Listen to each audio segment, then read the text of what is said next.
Hey kids, welcome, as usual. You're always welcome here. How you doing, Roy? I'm doing good, my friend. How are you? Pretty good. That's Roy Becker. He's over in the UK. He's I am. coming to us live from over there. I'm coming to you live from Costa Rica. And let's get that giant mug of mine out of the way here. Make it a little smaller. Get it out of the way. We'll look at some code and some stuff we were working on. Yesterday, Roy, we were working on kind of a re-architecturing Yes. of the whole uh, code assistance that we had built out there. We originally had kind of hacked together here, I'll show you some stuff where we could come in and say add sound, for example, uh, type the open quote, and then get a list of all the sound files in the sound Yep. folder, and then we ended up changing that architecture out like that to something that was more flexible. And because of that, we were able to, and I think you left us for this, but we were able to add a a new one here for add spell hit effect right here, where I can come in here now. I can choose the different spell hit Nice. effects. So we're adding nuggets of functionality to our editor, and the last two that we've added have both been prefaced on the idea of what we'd arguably think of as a string argument. Okay, so the first one that we added was specifically a spell, and sorry, I say a spell, a sound, Sound and file, thus right? is a sound file that needs to be found on disk. So the great part about the help in or the assistance in the IDE here is because I'm going to think of it as an IDE now because I think we're pro enough for that to be the case. It goes out onto disk and it looks in a known location for sounds. However, as Mark says, there's an add spell hit effect function which doesn't want to have a sound; it wants to have a graphical effect, but it's still basically the same. So, code base alpha. Code base alpha's like, Roy, I don't want to hear that now.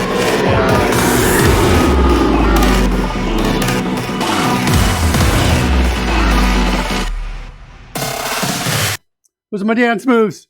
You can see me at your local dance They club are trying awesome them out. dance moves. Well, thank you, sir. Thank you very I am much. in awe, certainly. Yeah. So, we're going to add Well, spell hit effect is what I was doing to support you, Rory. yes. This is what we The did. basics is that we were looking purely at the text the first time around to go, are we, to the right hand side of a particular call to a particular method, Right. and are we entering a string? And we just made the assumption that it would be the right kind of string. Right. Now, I take it we're looking at the metadata that we've impregnated the system with. It is telling us not only is this a parameter that is a string, but more specifically, go and use this code completion helper, this Right code here. completion provider, when you are filling out this particular parameter. Right. So now I'm guessing we could have multiple strings in the same call with different purposes, and they would find the right code completion provider and look in the right place for the data. Yeah, we've added a parameter here to the param attribute, and it just allows us to hook up what provider is going to be used, what completion provider is going to be used for it. So here you can see the its editor, and it's by default is equal to null. So whatever we pass in for editor here is going to be used, and so it's the animation effect name. If we do a tab to next reference on this, we're going to see its declaration here. Okay, lovely, lovely. Can't wait for those to go away. Animation effect name is just a string, but I'm using it as a constant because I'm using it both here and I'm using it here. So here, for example, we're calling add completion provider, and we're using a file completion provider. Before, this used to be a sound completion provider. It was dedicated, and instead we said, well, we're just going to specify the extension, what the base folder is. Yep. This is where pull that common functionality into one location and allow for the specialization just to be the only thing that changes. Their sound effects are there in that folder. Allow subfolders is true. That means, am I even using this though? Actually, I just now realized I may not actually ever be using this. Let's make that work. Here we go. It goes like this. If allow subfolders, then we want to work with directories. I kind of got to break this up a little bit here, I think, is what I have to do. Here, this is a cool CodeRush thing here. Wait, let me go back so it compiles. Let me do this. And then I can put the caret right here. I should be able to split this right where the caret is into two different conditionals like that. So I can do that, and then I'm just going to copy this, and then I'm going to delete that line. So I'm going to put this here, and then I'm going to come down here and work in separate directories separately. Before I had the code together because it kind of made sense, but now that I have this option to allow subfolders, then I want to do this. And then I want to just hit the B key there. I've got my option to bind single key letters. That's a problem, Mark. to We've embedding. just introduced a bug.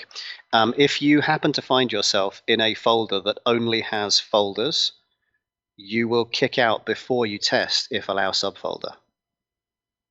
So even if you set it to true, if there are no files there in that folder, Oh, you yeah. won't get that far. You're right. Brilliant. Let's go fix that. Let me do one other thing too. I want to split this, and I want to do a widen scope on that just to bring it right up there like that. So now I've got directories up here. Let's initialize it to null like that. And let's come in here, and we're going to say, what's our check? I think the check isn't here. This is kind of you have to kind of do the same check in two places, it looks like to me. I type in LB here to get an else and a braces right there. We'll put this check here. And then down here, we're going to say if it's this, or I actually didn't want all of that to be pasted in. I just wanted the inside pieces. Here, I think it goes like, wait. Hold on. It's this in parens, just like we had before. So paren there, paren here, and separated by an and. Yeah, so if directories are allowed, we check both. Otherwise, we check just the files, and in either of those cases failing, then we return the null. Yeah, that's the logic. That's good. Now, I'm not sure if there's a simpler way of doing that. There probably is, but I'm kind of okay with it. I think it's going to work. Yeah. So this is just, that just kind of gets us there. Then down here, we check again to see if directory is not null before we start working with it. There, we've just implemented allow subfolders. So there's allow subfolders. Nice. And then we come down here, add completion provider. By the way, I missed a comment from Kobe Alpha earlier. I read it, but I didn't comment on it. Kobe Alpha says, wow, this looks like this come along in leaps and bounds since last time I was here. It's doing well. We've been working on, hold on one second. Are you okay? Do you need anything? You just smiling at me? And always, when kids smile, they're up to something. They're up to something. What are they hiding? What are they hiding behind that glorious cuteness of a smile? Yeah. And then we created this text list completion provider that could basically take a list of texts of what would be the strings that we would want to be completing and separate them by semicolons. And that's what we've done here. We talked about putting these out over in Google Sheets. I'm not sure exactly what that's going to look like yet. It may be something we work on today. Trigger key is the quote right there. So that's how we did that. And so we've got those two completion pieces that are right in there. Again, this provider name is what does the binding. If we do tab to next reference here, we'll see that there it is. I'm binding it for parameter number 1 right there. And there's the name of the parameter as well. Although now is this ever being used? It was used here for this was a theoretical thing we were going to work on. Sound file completion editor. I kind of liked it. I wrote it. I kind of said, here's what I think we're going to do. And we ended up veering away from that. Sound file completion editor. You know, I really want, why hasn't Visual Studio done this? I want to right click here that says show in, I know there's a plugin to do this somewhere out there, but it's like, really, do I have to go get the plugin? I just want to be able to right click and say, show me over here so I don't have to search for it. So we used to work around that by toggling the synchronized Solution Explorer on and then off again. Oh, I haven't seen that. There's an option that does that, that just keeps it in sync. So whatever file you're looking at. Deep in here though, right? And now look, I found it already. So I've beaten you to your dang option. Okay, so I'm going to delete sound file completion editor. I don't need that anymore. Now that also means that earlier sound file, I thought I was going to bind here, but I'm not anymore. So let's get rid of this. And we'll just clean up this code a little bit. Selection increase gets that for me real quickly there. And now parameter names, I don't need anymore. Parameter names, where are you? Parameter completion attribute. Is this used? It's not used anywhere.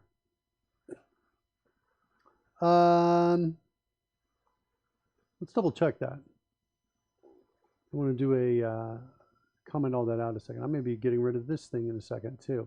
All right. Mr. Smoothy has a comment in the chat room there. It says, but if your directories have directories, you need a recursive call function to get all files from all subfolders.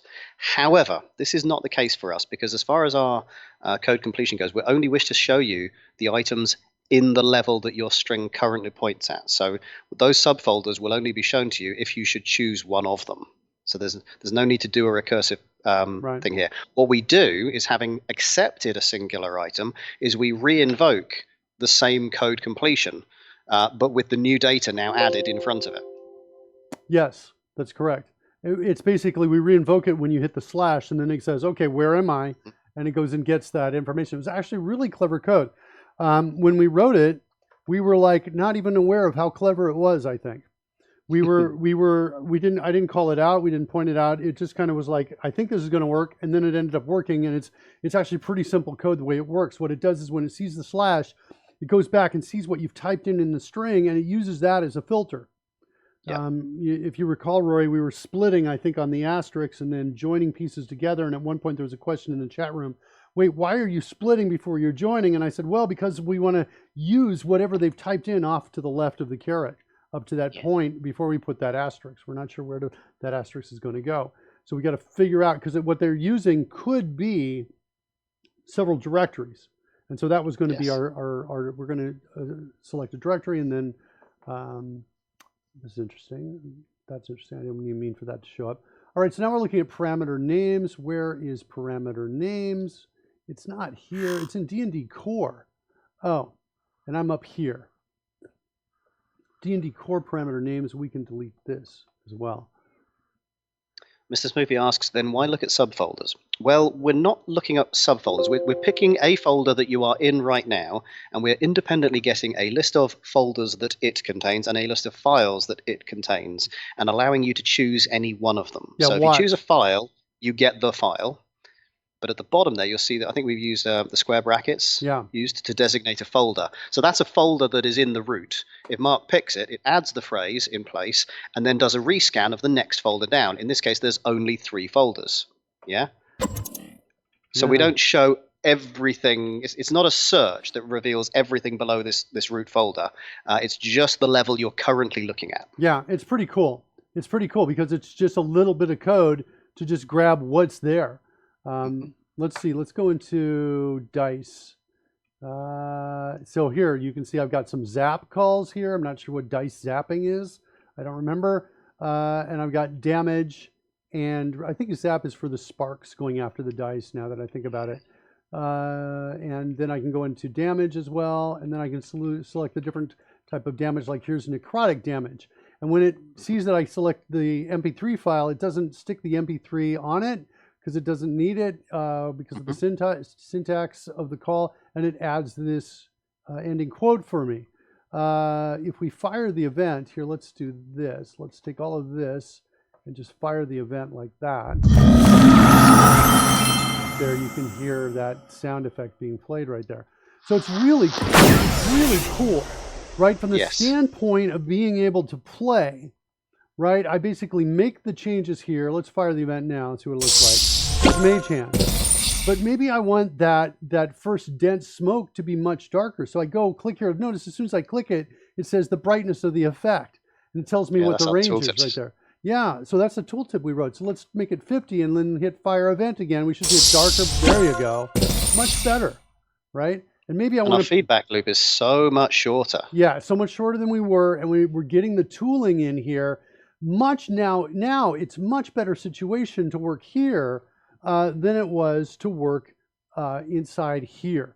Because what's happening is we're just going over to the spells, right? And we're looking at whatever spell we've got open, and we're looking at whatever event we've got selected, and we're getting the code that we had already loaded in. And now that I've made that change, if I like it, I can click Update Mage Hand on Casting Handler. So if we go back over, let's look at it before I hit Update on it. We'll go to Mage Hand. Yeah, There it remember is. that all of this we're using as our database, the Google Sheets that we got all this from in the first place. So we pulled it all Right. down, we put it into the right places, but we've since implemented the ability to write back to the sheets as well. Right. So Mark's got the old value there of, what was it, 100? Right there. Because it's not been updated just yet. And so now if we come over and we say update mage hand, we alt tab back over and we zoom in. There it is. You can see it's already at 50. Ta-da! Jazz Right? hands. Just like that. Right? It's good You know what we do on the show, Rory, when that happens? when things go right. Yeah, you know what we do?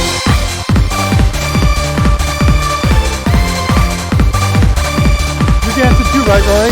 Oh, I am.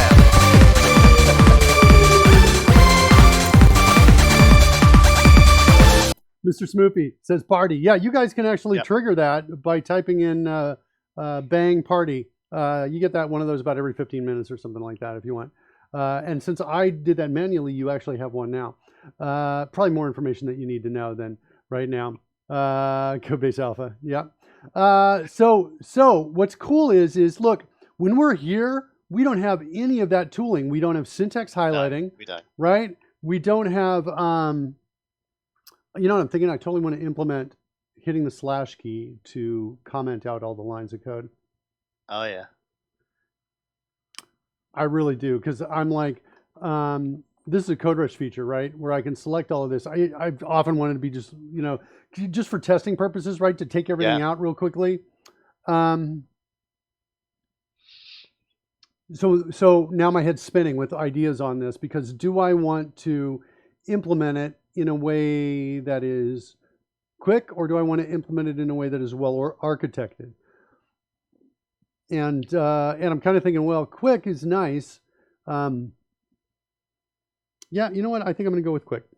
Quick actually is good for working, and then there's an assessment to see whether the benefits of re-architecting properly will bring further things. But it's a good proof of concept regardless by doing it quick. And it also gives us the ability to do something that I think is relatively valuable that you can't really see anywhere else, which is how do you take real code and refactor it?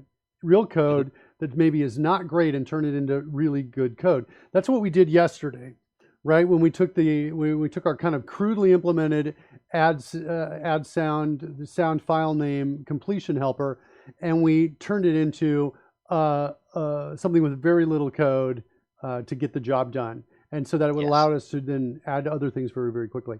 So I kind of want to do that. And I kind of feel like I want to do it now. Sure.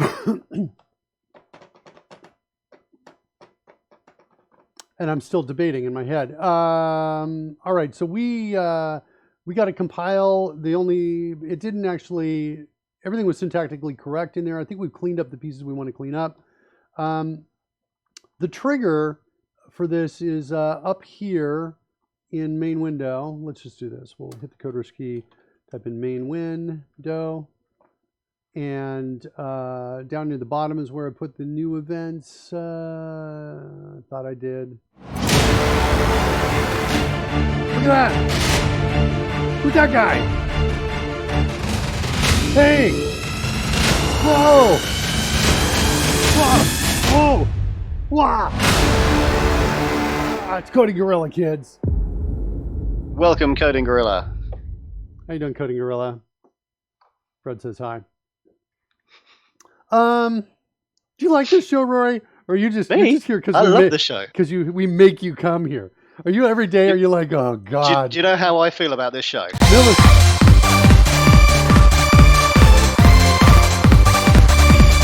how I got my wife on the dance floor.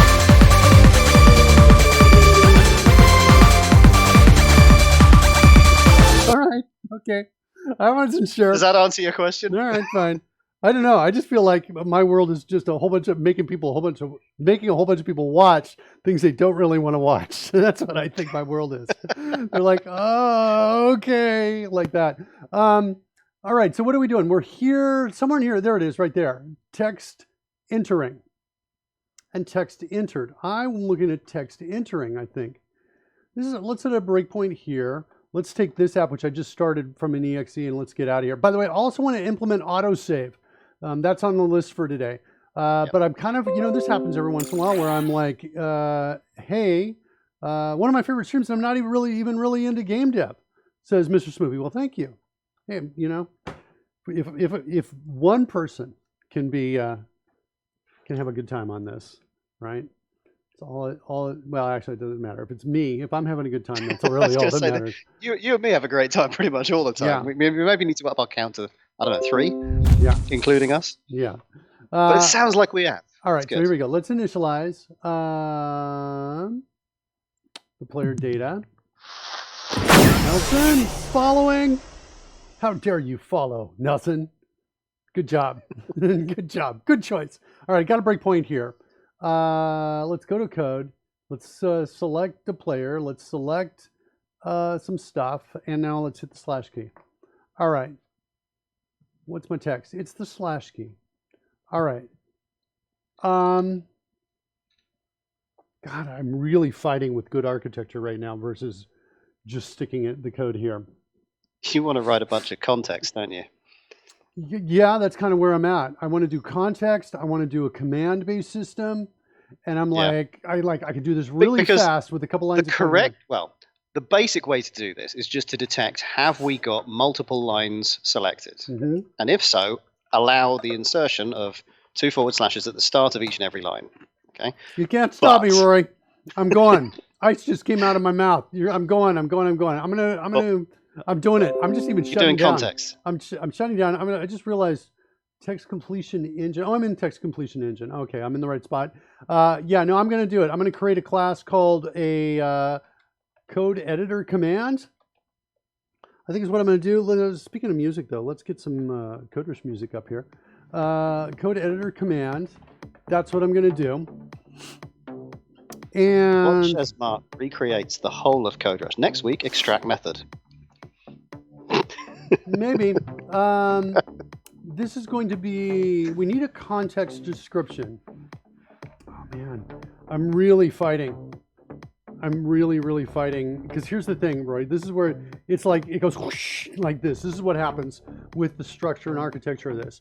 But the idea is, let's say I declare context, and let's say I make my context a string like this, right? Yep. It's just an expression.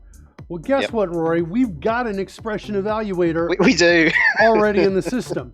Okay, we already have that. We're using the... That'll be because of our really good architecture, right? Kind of, maybe, yeah. And so we've got our expression architecture. Now notice, in the D&D core, we've got a whole bunch of functions that we've declared. We've already got an architecture for declaring functions that could determine context. Right now, the evaluate returns an object, but they could simply just return Booleans. Okay, we could pass the string to our expression engine, and to add custom context, we could create a descendant, maybe not of D&D function, but maybe of something bigger. Yes. Maybe of something bigger, potentially. And wherever we wherever we go and evaluate all of these, we can go find the other functions as well. So you can see what's happening here, right? Good architecture says command design pattern. Good architecture for context says, well, let's use the expression engine, right? I'm trying to get this written in like 20 minutes or less, and I'm like, it's getting bigger and bigger, but it's getting, the architecture is solid if we go in this path. I wanted to go find something that wasn't a descendant. Here we go. Here's where they're actually loaded up. They're loaded up in this space over here in expressions.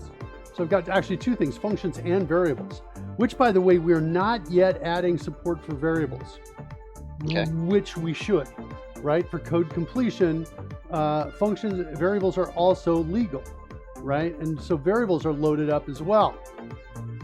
Those are D&D variables that are out there. But this is where we load them all up. Let's go look at the load piece, add function. Here it is right here. We load up this assembly. So it is a D&D core. So I guess I'd have to put them down in this space if I was going to do this here. Well, no, that's not true. I don't have to. I can put them somewhere else. Actually, it makes sense to put them somewhere else. Create a separate assembly. We had problems doing this in the past, creating separate assemblies in here. For some reason, I don't know what that deal is with the project, but when we try to do it, it says the create button is disabled for us. Yeah, it's absolutely insane. Yeah, so it's a little weird. But quick and dirty, we could stick them out here, but put them at least in a different folder. and then everything would just load right up. Those functions would still be there. They could take parameters as well, all of that. That's a way to do context. Another way to do context is here. Another way to do context is something like this. AB, like this. AB. Come on. Here's my caps lock key. AB, and then say requires multi-line selection, like that. And if that's true, then we check to see if there's a multi-line selection, and if there is, then we go. Now this is the not so good way to do it, right? The architecture is not so good there. Okay, here we go again. I'm going forward, and we're going to do the good architecture. We're going to see if we can write this code really, really fast. So we're going to give it a context. The code editor command is going to have a context, and it's going to have a method that's virtual. I always am like not exactly sure what we're going to do on this. It's going to call it's going to be execute. It's going to be here, and it's going to take at least a text area like that.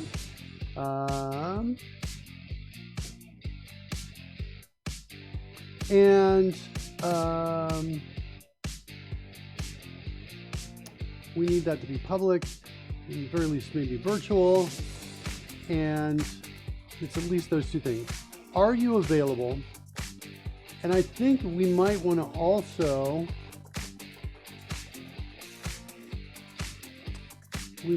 create a shortcut binding. Come on, like that. And the shortcut binding is going to have a property of code editor command. Like that. And it's going to look like that. And actually maybe context is going to be here. So the shortcut binding, and then we are also going to give it a shortcut key. So AC is going to give me character property right there, key. And then we also want a sense of modifiers on here as well. And guess what? I'm going to go for a class called modifiers, like this. And we're going to say AB, control key down, like that. Then I'm going to hit shift to enter to duplicate the line. I'm only going to change control to shift. Then I'm going to hit it again, and then I'm going to now change. All right, here is, hold on a second. I'm sorry, I know we want to write code quickly, but I also want to take care of code rush as well. So I'm going to report an area for improvement here. This is on shift duplicate line, duplicate selection, smart duplicate selection. So I've got this line of code and I have this line of code. Notice the only change is there. And now I duplicate this line here. Oh, look at this. Shift enter is not doing anything there. At the end of the line, shift enter, it looks like there was something there, like maybe it was in a text field. Take a look at that. That might be an issue. At any rate, when I shift enter here, it selects the whole piece. And so I have to go select just the piece I want to change and type it in like that. Shift enter again. Now it's selected. Notice it's suggested shift, which is not bad, but still I have to go select just the piece I want to change like that. Yeah. That's what we're looking at here. But the strangest thing here, we say this is SVS, selecting identifier when only camel case portion is changed. Like that. All right. Put that down into the chat room. That reports the issue. All right, so I actually don't need the win key down. I don't care about that. So I like the thing I like about this is later we might come in and say like caps lock key down, like that. We might do something to say, well, let's play with that caps lock key. All right, so we got modifiers. Copy that. Type in a / right there to get our modifiers in. So this is going to tell us this is the pattern we're matching for. If we match it, we're going to check context. If context is good, we're going to take the command and execute it.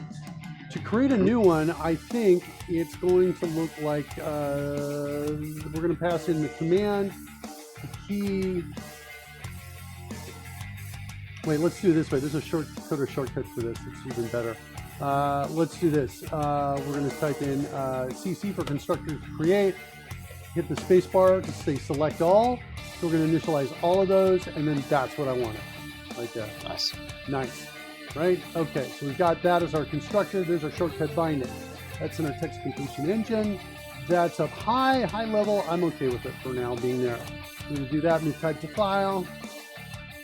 Good. Hit escape to get back. Move type to file. My code editor command. We'll create descendants of that. And up here, these are my modifiers right there. So we're going to move type to file. That's what we're going to be matching. Let's use that CC template here as well. Select all, do that, and now we've got what modifiers we're looking for on it. So I can just, in my constructor, I can just say new modifiers, true, whatever, false, or whatever I want to say there. Do I want to maybe not do this? Do I want to instead do it as an enum? I'm totally thinking I want to do it as an enum. A flagged enum. Control, Shift, Enter, Alt, and then semicolon here. Right like that. Whoa, semicolon didn't take me out. Looks like an option maybe turned off. It is a new machine. Let's see, do I have a bug or not? I thought I copied off over all my settings. Yeah, it's enabled. All right, let's mark the issue. All right, kids, check it out. I've got enable smart semicolon selected in C#. And we're in C# right now. And I just used the E template to create this modifier here. And I'm right here and I'm typing semicolon. And I am not getting out of there. I am not. Escape gets me out. Let me try one more time. Enum, enter, first element, enter, next element, enter, last element, like that. Well, really last. Get to the end of the line. I'm going to hit the semicolon here. Yeah, that's not getting me out at all. Okay, something has been broken, it looks like. Test cases, please. All right. Let me mark that issue.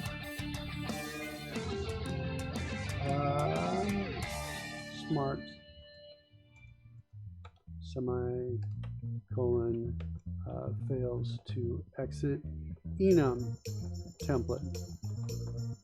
All right, devs look at that. Sometimes we do entire shows where we have no. I think I have a template, open bracket F. Yeah, that's a nice template. So there's my flags. We're going to set this equal to 1, this equal to 2, this equal to 4. And then I want to add a none equal to 0. So I think I want to do modifiers like this instead. So we're going to get rid of that. Selection increase. Delete. Here's my modifiers now. How do you like me now? Much shorter, much more succinct. Yeah, that's better. And let's see what we got here. The key, the modifiers. I think I want to put, actually reorder parameters, put the modifiers at the beginning.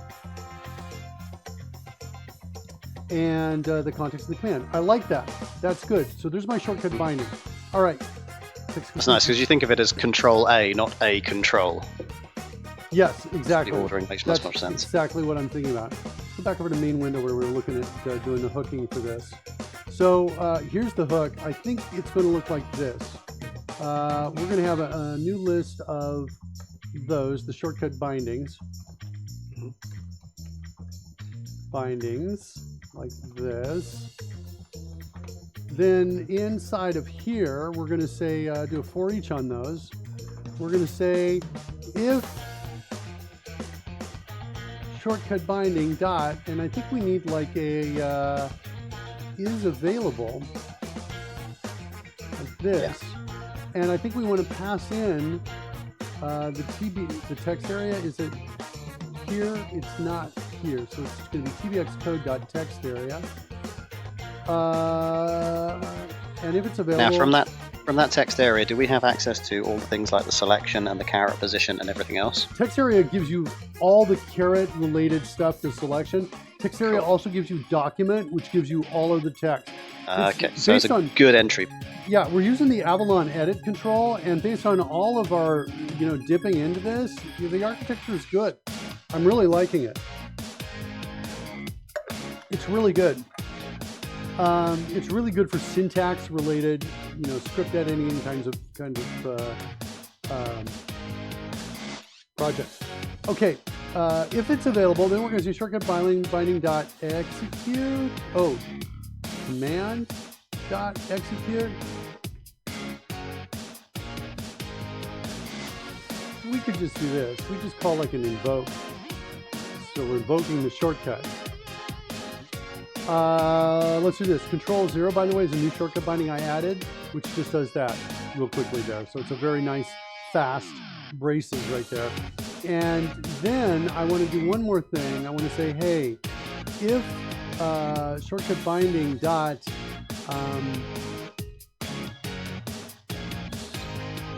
send key to editor after, if it's not, that's not true, then I want to return.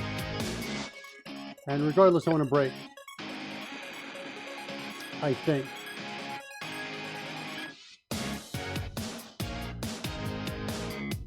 Yeah, because you only want to invoke the first shortcut binding that matches the requirements and is available. Yeah, that's kind of what I'm thinking. All right, so that's kind of what we're looking at. Let's declare these.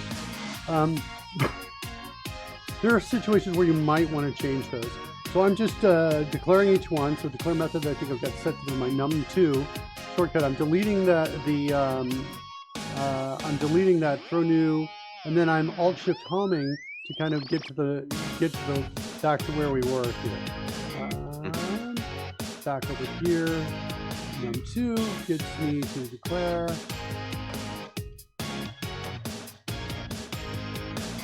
And I want to set her there.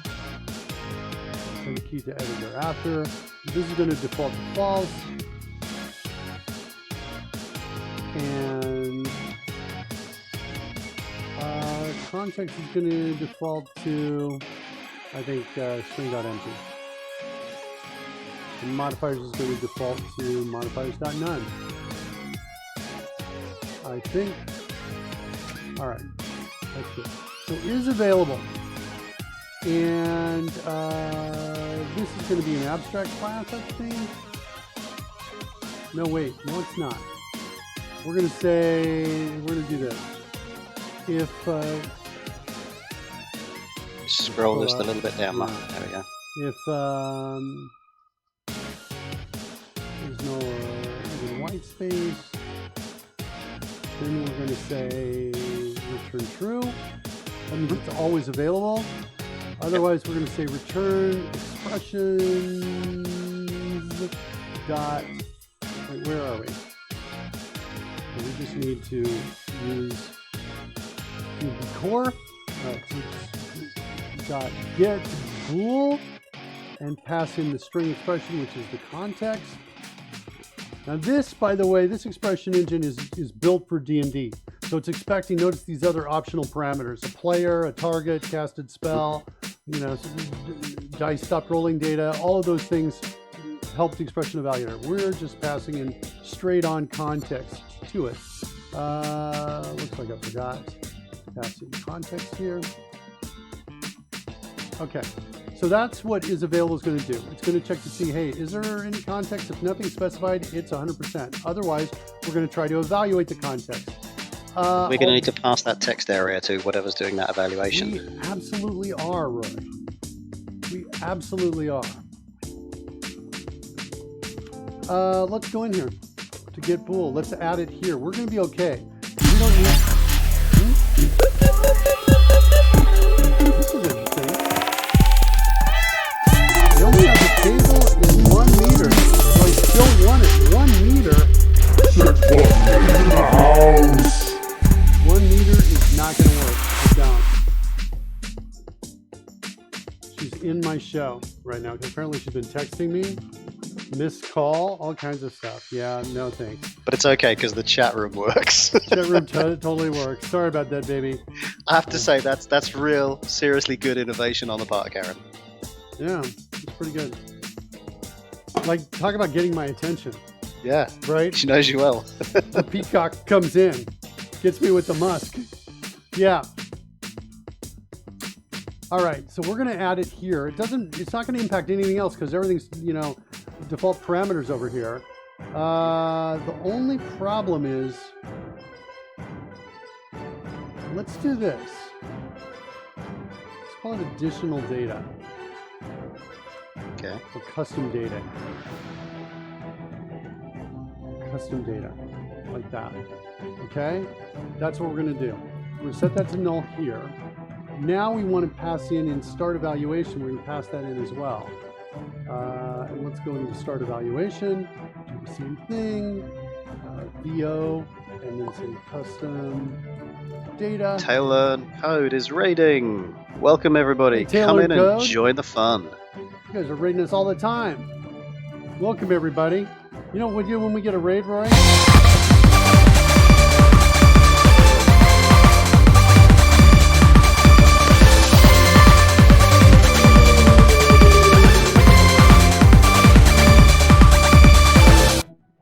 That's what we do at the raid. That's what we do in the raid. Oh, yeah. All right, so custom data is null right over there. Tell them what we're doing, right, while I write some code here.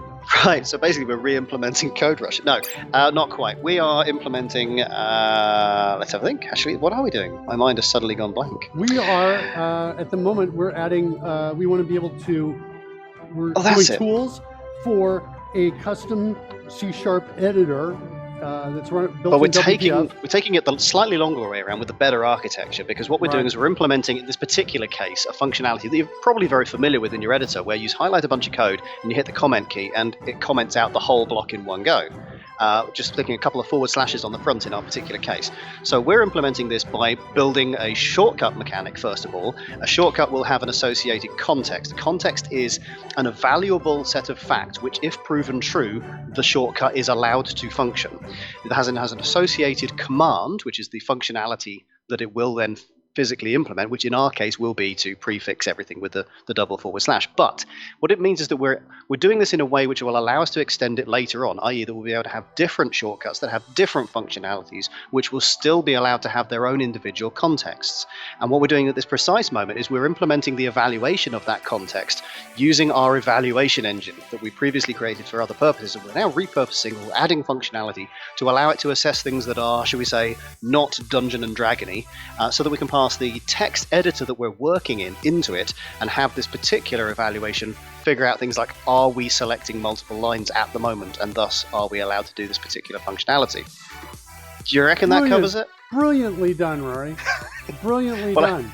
I had to up my game after I completely forgot what we were doing. Yeah, you better, buddy.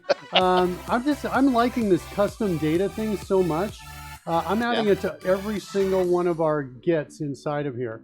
It's going to be cool. So the expression, this is our expression evaluator, and I'm just having the option to be able to throw in some custom data at the end here, and then we'll be able to reference that later in pieces that are they're using it. There we go. There's my custom data right there. And start evaluation. Get int. There it is right there. Any others? Get double. Custom data. Cool. All right. So we've got all that. We've rebuilt the expressions in the expression engine. Is available. So just to give you some, here's what the code looks like when we enter text. When there's text coming in, we're basically looking at what that key is coming in here. We're looking at shortcut bindings for that. Is this the same? Maybe this is not the same place. Maybe this is not actually where I want to put this in. This is helpful if I hit like just a key inside, but it may make sense to have a key, a preview down key instead in here. Let's see what we have. TX code, text area. Let's do that dot. Let's use filter on events only.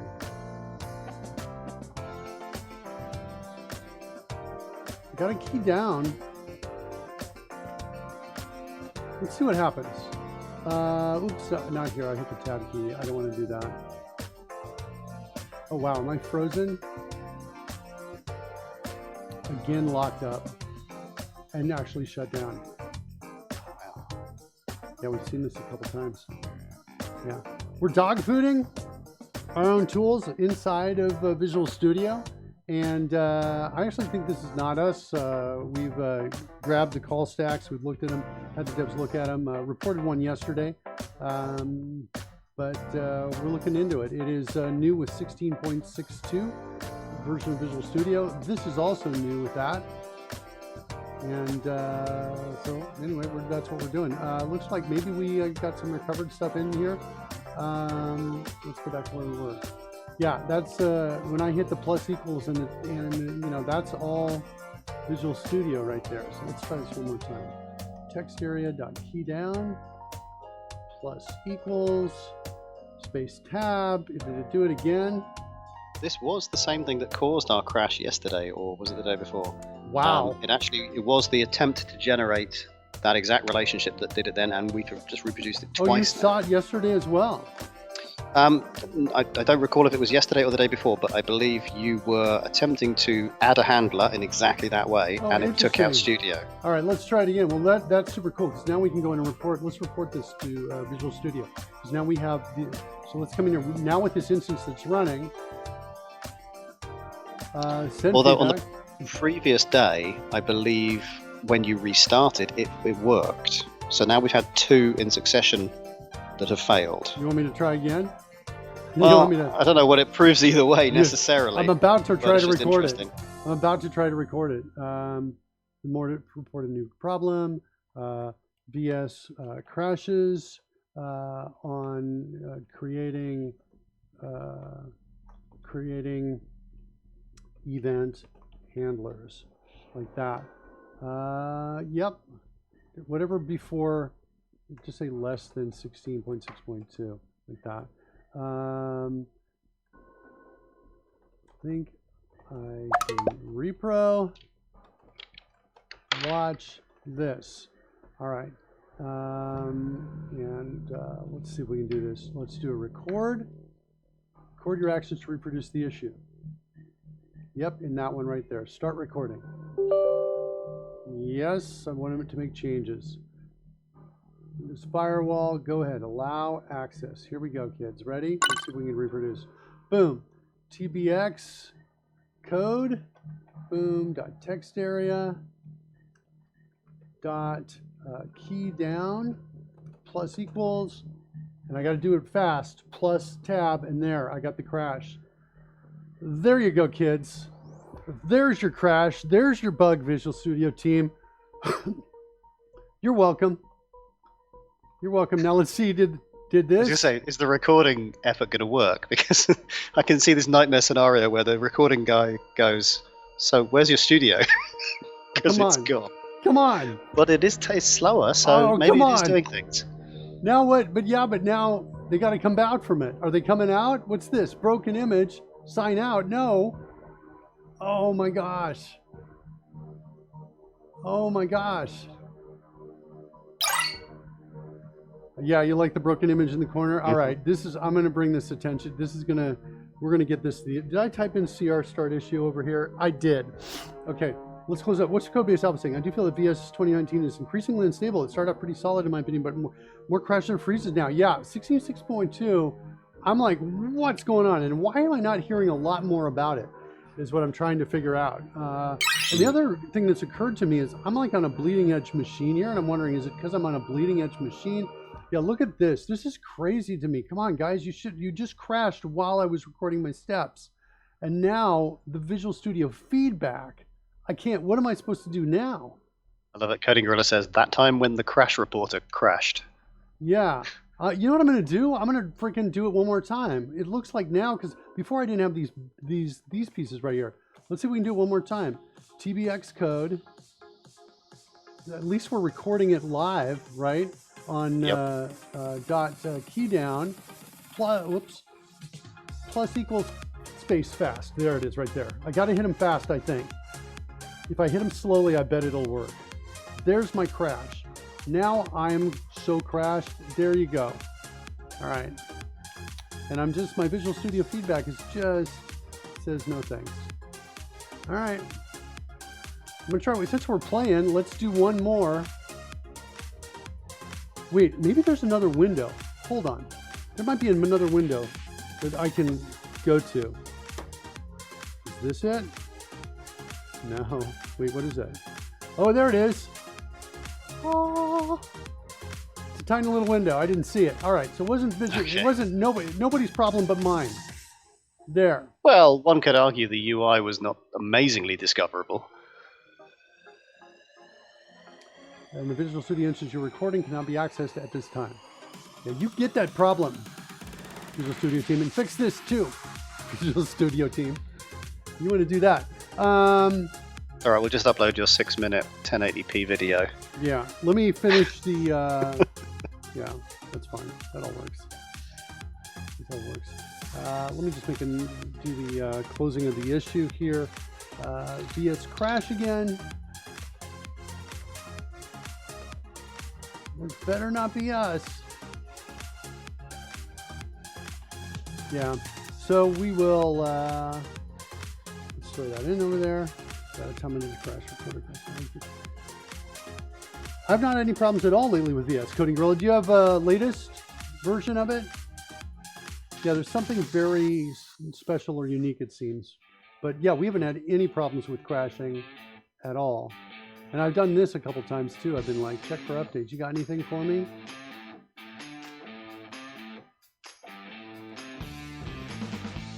I must confess, my own Visual Studio experience has been fairly stable so far. Good. However, I've been mostly in just TypeScript. Okay. I haven't gone to the C# stuff, so perhaps there's a related yeah, cloud. yeah. So there we go. We're good still.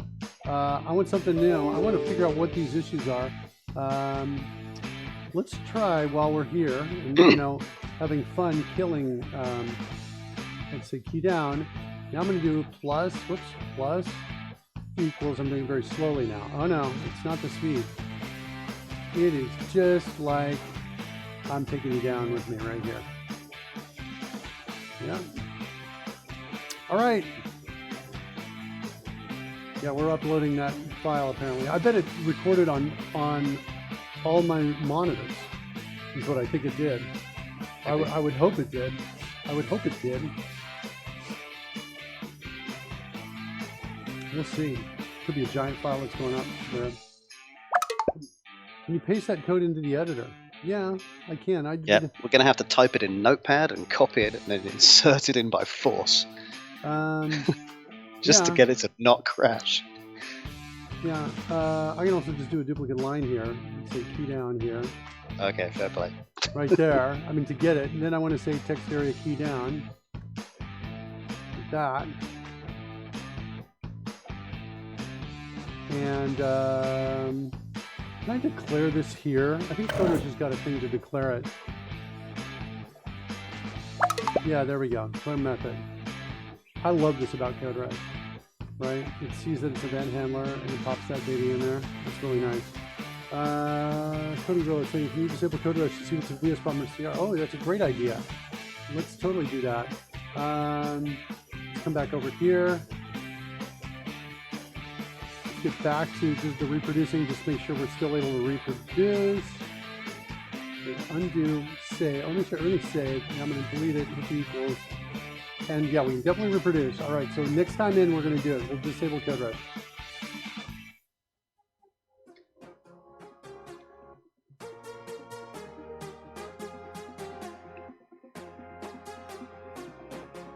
That would be actually awesome because I can send that back. That's great information to get the devs to go back and look at a second time. The devs looked at it and they said, this is what we think it is. They thought it was in WPF tap, which is part of the designer, is what they thought it was. And notice I'm actually in, I'm in the designer source code. So that's what they thought that was. And the other thing that's interesting about this is these lines of code here are kind of interesting above. They're unusual, right? Where you assign an event just something piece off to the side. I'm not at all saying or claiming this has anything to do with it. Where do I disable Code Rush? I forget how to do this. Do you know how to do this, Rory? I don't know if the modern version has a variety of that. Do you have to go into extensions and manage it, and then it'll involve a restart? Yeah. We used to have a way to do it. That's what I was thinking of. So let's see. Go to installed. Let's disable. Yeah. Next time Microsoft Visual Studio is opened. Okay, well, I know how to open it real fast. I just do + equals like that. And that will start and restart Visual Studio for me. You've discovered a feature, Mark. That's what it is. It's not a bug. Here we go. Yeah. Oh, they sent me, look at this. They got a couple dumps. Good guys. Good kids. Repro steps. Good.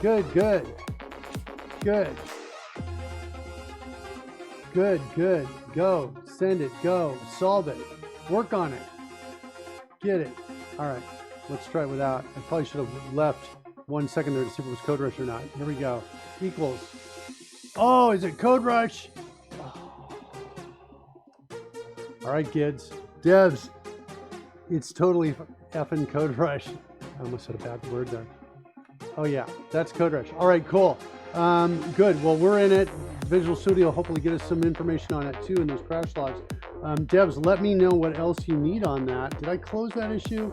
Yeah, yes, I did. The email's fired on that already. All right, good. Can you respond in there and say it definitely I'm going to do exactly that. Appears to be Code Rush is what it appears to be. At the very least, Code Rush plus Visual Studio. Let's re-enable. Next time reopened. Don't save. Good. Yeah, my wife is always like, that's bad news. Why are you saying good? I'm like, because it's way better information to have that information. Well, there's a couple of good reasons. First of all, knowing about it is better than not knowing. So anything you can learn about a given situation, if it's a problem, will assist you. Secondarily, if it's with us, well, we've got much better control. That is to say, we can ship faster in theory than Visual Studio tend to. Yep. So we'll get this bug fixed, found, sorted, and out. And actually, that means that the whole cycle is shorter and therefore better. You know what I'm going to do? Do this, Rory. In that email, I want you to say main window XAML.cs and line 6432. I'm going to check in everything and mark it right now so they have the exact source code for this so we can find out what is going on. And I'll let everybody know when we figure it out as well, because that is always a good thing to be able to say, here's what we found, here's what we're doing to prevent that kind of problem from happening again. Started work on shortcut command system and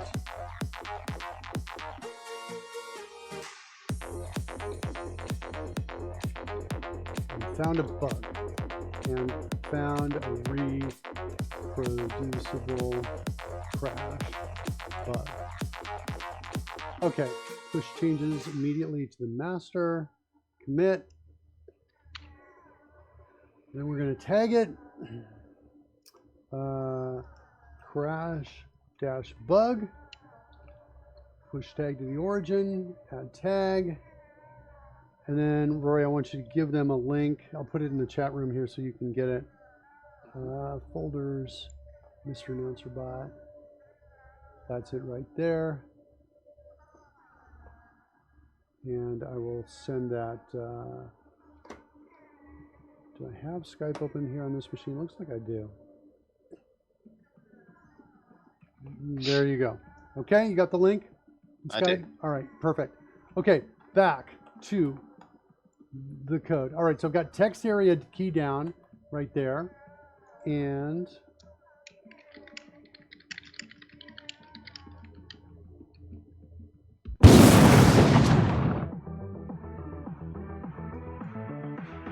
here's where I want that loop to be. Go back over here. Text entering. Here's where I think I want that loop. Whoops. Put that up.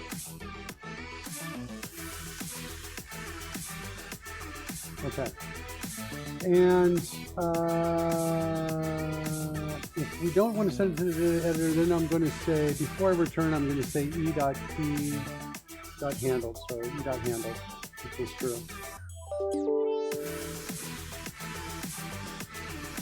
And we're going to get out. And I like that better. Okay, so now let's set a breakpoint here. Let's run it.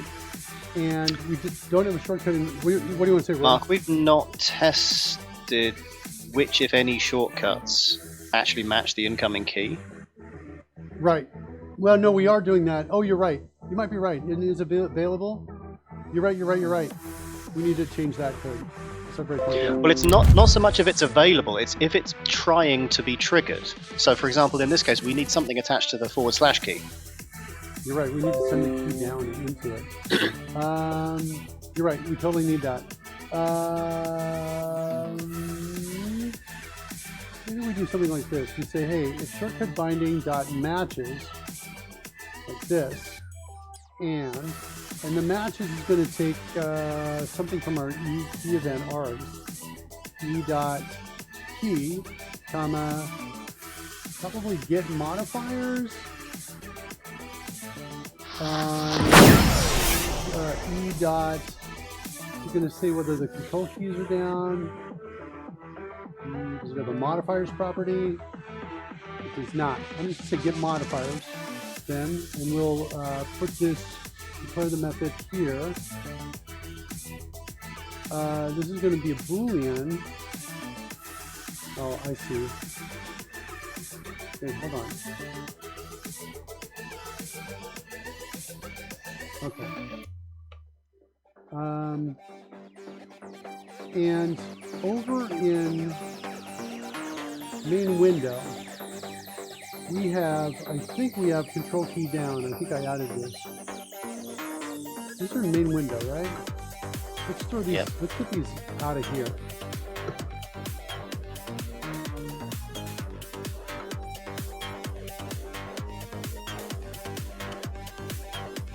I'm going to call it keyboard. At the end of the class, I'm going to put this in. I'm just going to use tabs reference on each of these to find them very quickly, and then jump back. Do this with any of these. Any of these being used? Okay, that one's fine. Good. Good. Wait, is there any more? Good. Use here, and shift key down. So shift key down is used in a couple places. There. There. Uh-oh, I got a problem. Keyboard. Shoot. I can't use keyboard. I'll do it for now, but I'll rename it before I get out of here. Shift key down.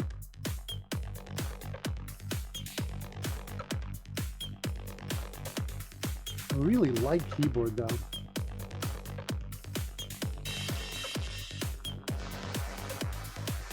Input device.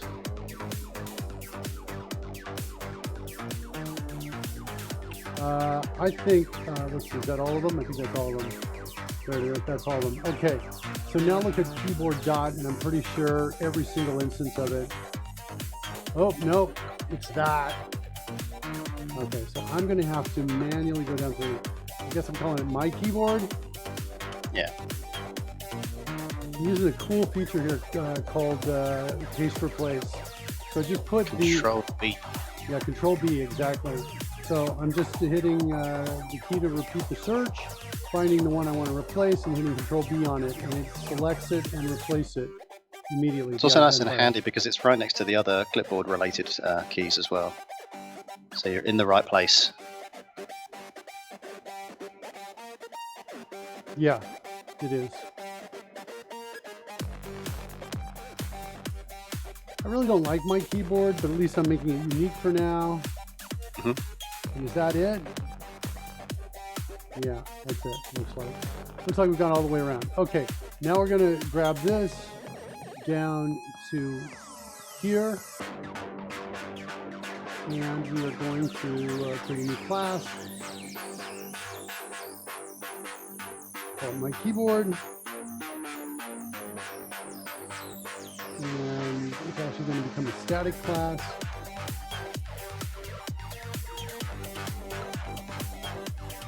Just using st plus space to expand these.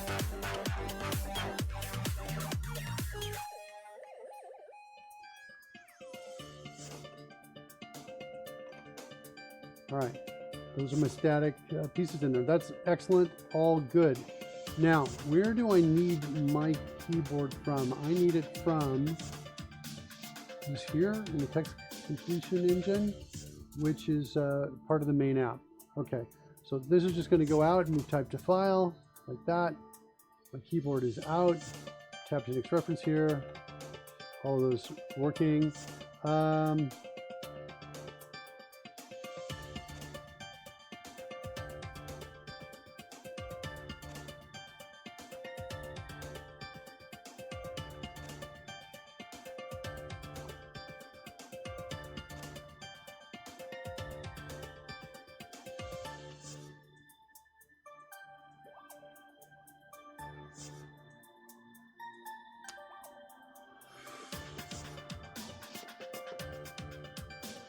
I'm thinking about renaming my enum from modifiers to modifier.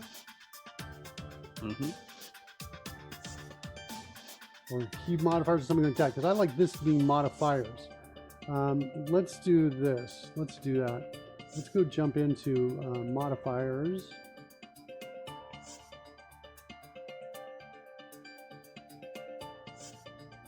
There's my enum. No, there's my enum there. And let's rename this to keyboard modifiers. It's a little long, but it's not bad. That can work. And then let's go back over to here and rename this just to modifiers. And now let's rename this, shift down like that. Let's drill in and do the same thing with getting rid of the Alt here.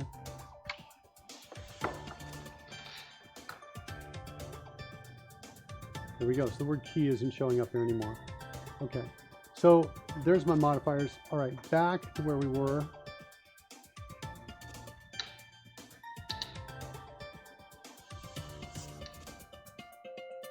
I'm just picking up all the markers. Here we go. So get modifiers is going to return keyboard modifiers.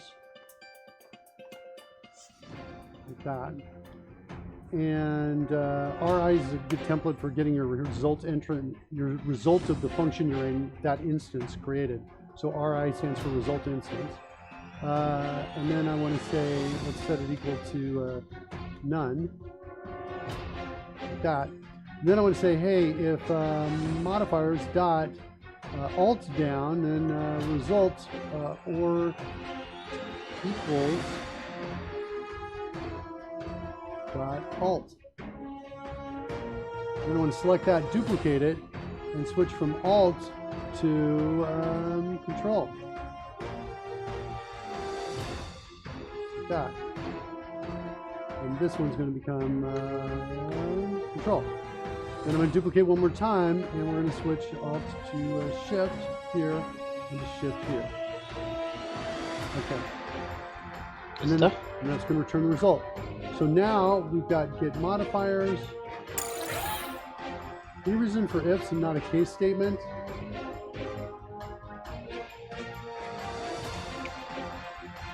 Well, these are individual Boolean properties we're looking at here. Yeah, all three of these could be happening at the same time conceptually, and we want to add each and every one that applies. Yeah, if you're talking about here, that doesn't make sense to me. But the we could put it elsewhere. Keyboard modifiers, this actually feels like this should be inside of modifiers. Like modifiers dot active, like that. Let's declare that.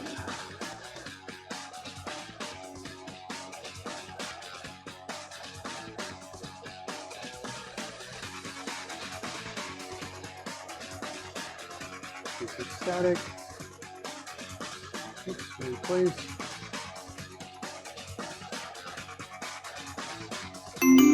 modifiers been working 16 hours a day, miss the or equals on those results. Yeah. Got it. No worries. Yeah, no, I see that. Okay. Yeah, I totally see how it matches the other pattern. And so now we're going to say, we're going to return get modifier.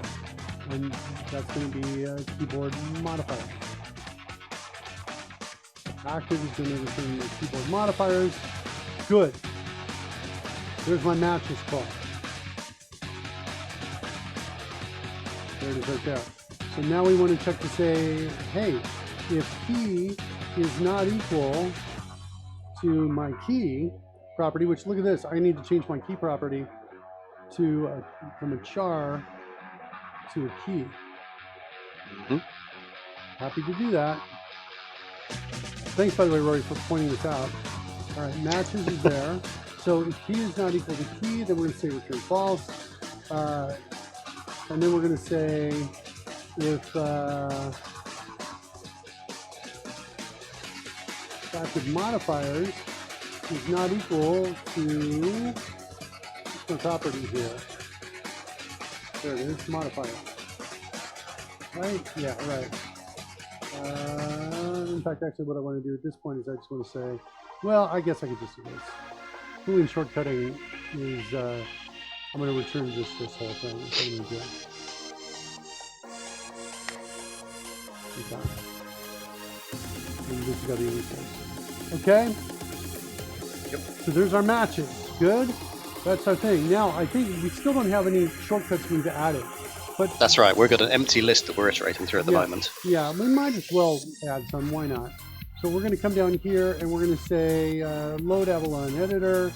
We're hooking the events. We're going to say load, maybe load shortcuts.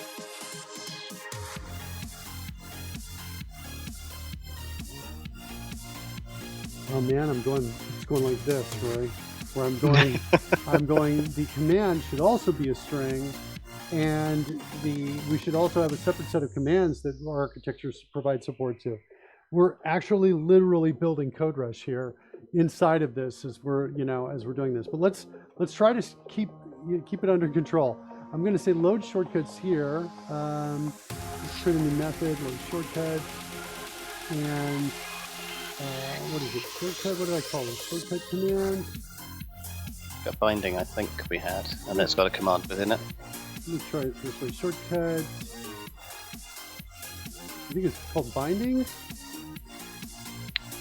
Well, depending on what you're referring to, I suppose. Command bindings is what I thought we were working with. Let me see if that's what I'm looking for. No. What is that? Okay, that's no, not what I want. I want this. Hold on. This dot. And then I want to tap control for options, hit hierarchy. Is this going to work or not? Yeah, it's working. 0. We had an issue with this the other day. And now, so we're looking only at this. And then look for binding. No. Shortcut. Action shortcuts. I think that's something different. Yeah, no, that's player action shortcuts.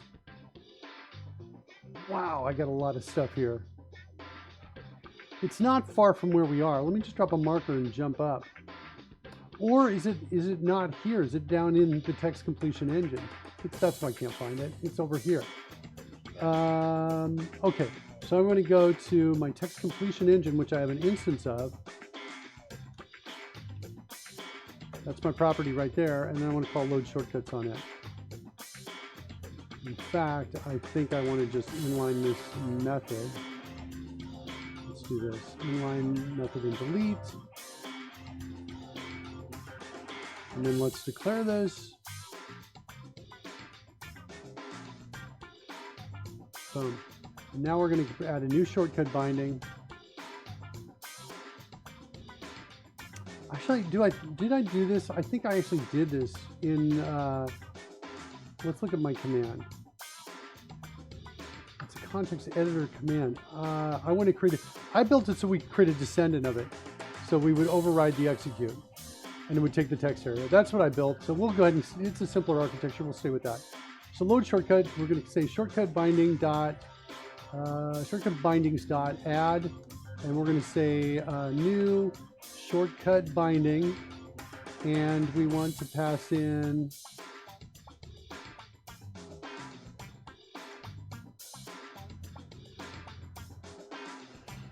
where's my tooltips right here? There's the modifiers. So we're going to say keyboard modifiers. So if we're mimicking our existing one, we don't have any in this case because we just want our / Yeah. Where is it? Slash.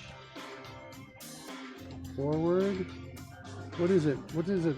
What's the diagonal separator called? I've never heard of it referred to as anything other than a forward or / which is interesting.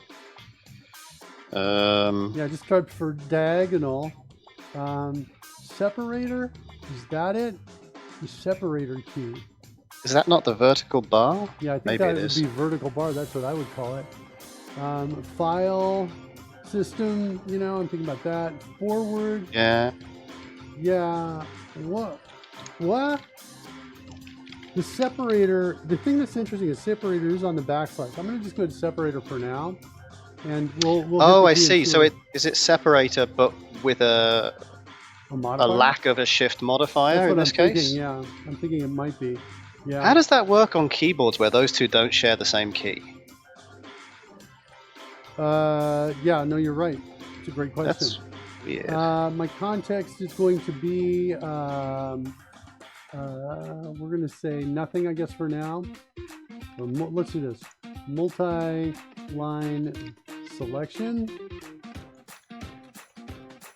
equals true. Okay. And then the command is going to be a new multi-select command. Or no, wait, no, new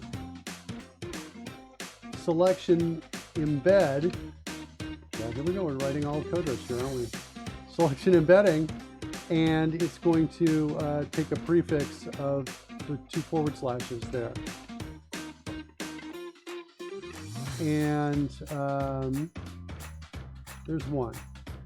We need to create a new selection embedding. See if Coders is smart enough to declare this class. Oh yeah, look at that. It gets the ancestor class. See that? The code editor command that it descends from. So let's declare that class. There it is. What is this though?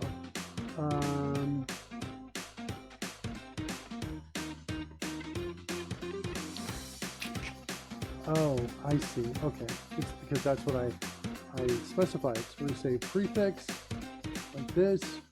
I'm going to declare a property for that. And because it descends from that, I'm going to say override execute. Like that. And there's our execute right there. There's our base, there's our text area coming in. We've got our prefix, selection editing command, and selection embedding, and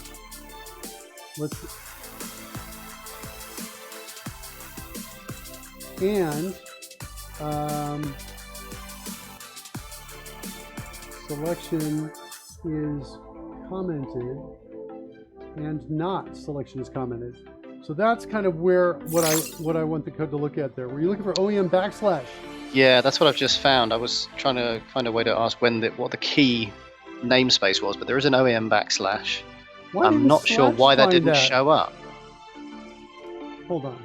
Let's see if it's IntelliSense versus IntelliRide. Let's turn off this and say /. Yeah, it's not getting it. That's weird. I would expect So that. normally we use IntelliSense with like methods and properties and so forth, but this is a particular value of an enumeration, and that seems to be the case in which it's failing, which is very strange. But Everything else got converted to a contains, didn't it? I don't want the /. I want the /. I'm going to stick with separator and I'll. Oh, just that's hit the true. key. There was a / as well. Sorry, I didn't see it. I had another window up with that. Yeah. I'll keep looking. I'll find it in a minute. No worries. Okay, let me know. I'm going to still say separator for now. Can I go back? Good. So there's my context for it. Is selection commented? It can't be commented. If it's not commented and then there's a multi-line selection, then we're going to do that. I want to create another binding that's bound to the same key that says, yes, there's a multi-line selection and the selection is commented. Then we want to have a selection trim command that's also going to trim that from the beginning, like that. So we'll come in here and we'll create that new selection trim command. Declare class. This is going to be my prefix. Same thing where I'm going to come in here and we're going to declare property for it. We're going to override the execute, and we'll do some sort of implementation of the code there. So there's my context. Now I don't have my context fully working here yet. I need to be able to implement these two pieces. Let's go look at, so I got to refresh my memory on how to do that. That's down in, kind of down in here. Here's some examples of this.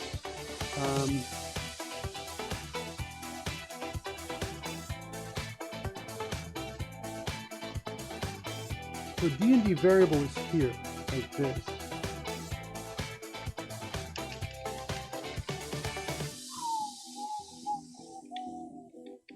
So I think what I need is a descendant of that in here, at this kind of higher level. And so we're going to call this multi-line selection. Like that. And we need these two.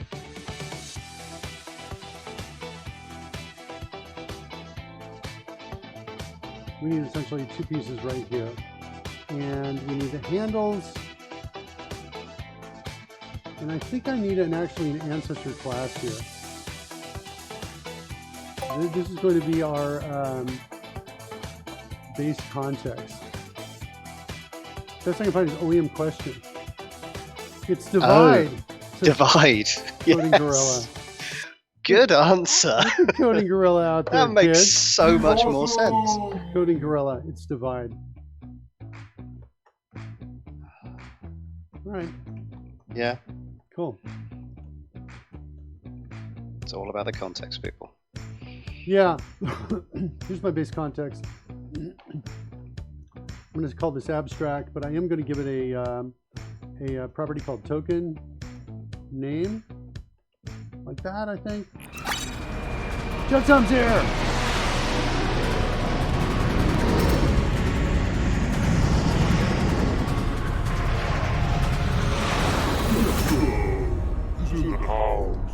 Jutsum's in the house. Welcome, Jutsum. Took me a minute to catch on to that too. Okay, and this is going to descend from base context, like this. And the constructor is going to have the, should I just take the class name itself? Maybe I don't need this here. Maybe I don't need that. Let's instead take handles. And we're going to say, look, if the token name is equal to, what is it, name of base context. No. This dot get type. I just know it's this type. Hold on, I don't need name of. I need this type get type dot name.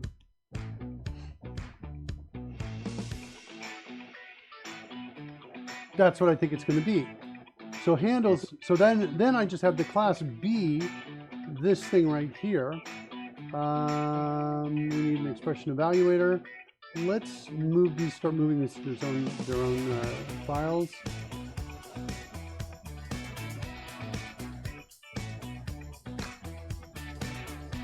That.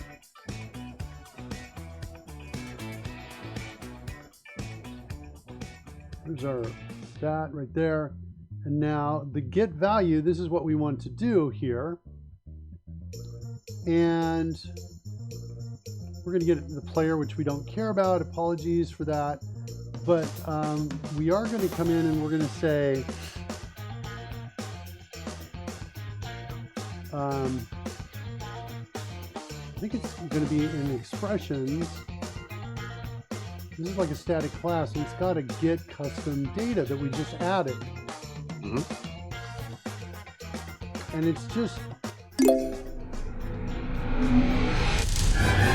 Surly Dad is in the house.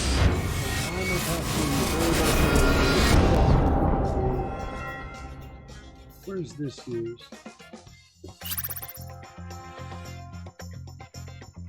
e.evaluator variables. That's what we're passing in. Okay, hold on.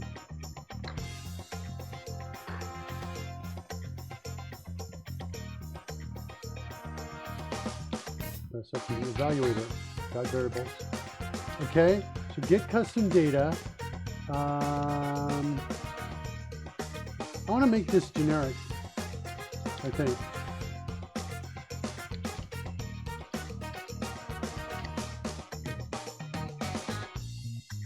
Can I do that? I have to do it like this. All right. Okay, so there's my get custom data. Yeah, Crody Gorilla says whoever wrote that enum should be shot with a camera. Who calls? I added with a camera. Who calls the multiply key star? Is that what it is? Who calls star the multiply key? Is that what it is? That's a little crazy. Yeah. So we're going to say get custom data, and now we're going to look for our text area. Like that. That's what we're passing in to it. Right? We're going to hit my shortcut for declaring what? Oh, I didn't change the syntax for this to return a T. There we go. Let me come back again, hit that same key again. There we go. Custom data. We go like that. And multi-line selection is here.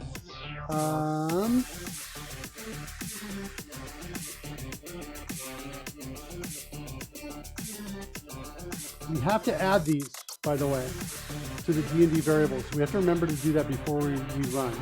I'm going to just set a breakpoint here, like about in this space right here, where we need to do the get value on it. That's multi-line selection. Default to T.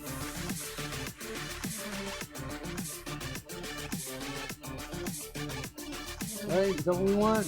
There we go. Got it. Okay.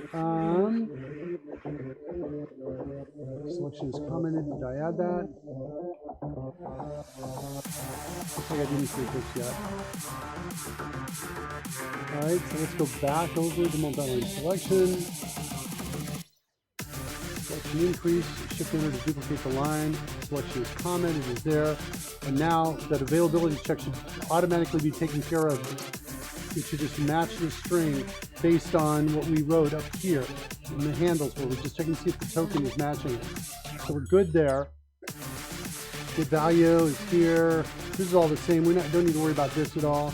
I'm going to just set a breakpoint there. I have 2 breakpoints there. We should get our custom data for both of these. I'll keep them in the same file for now.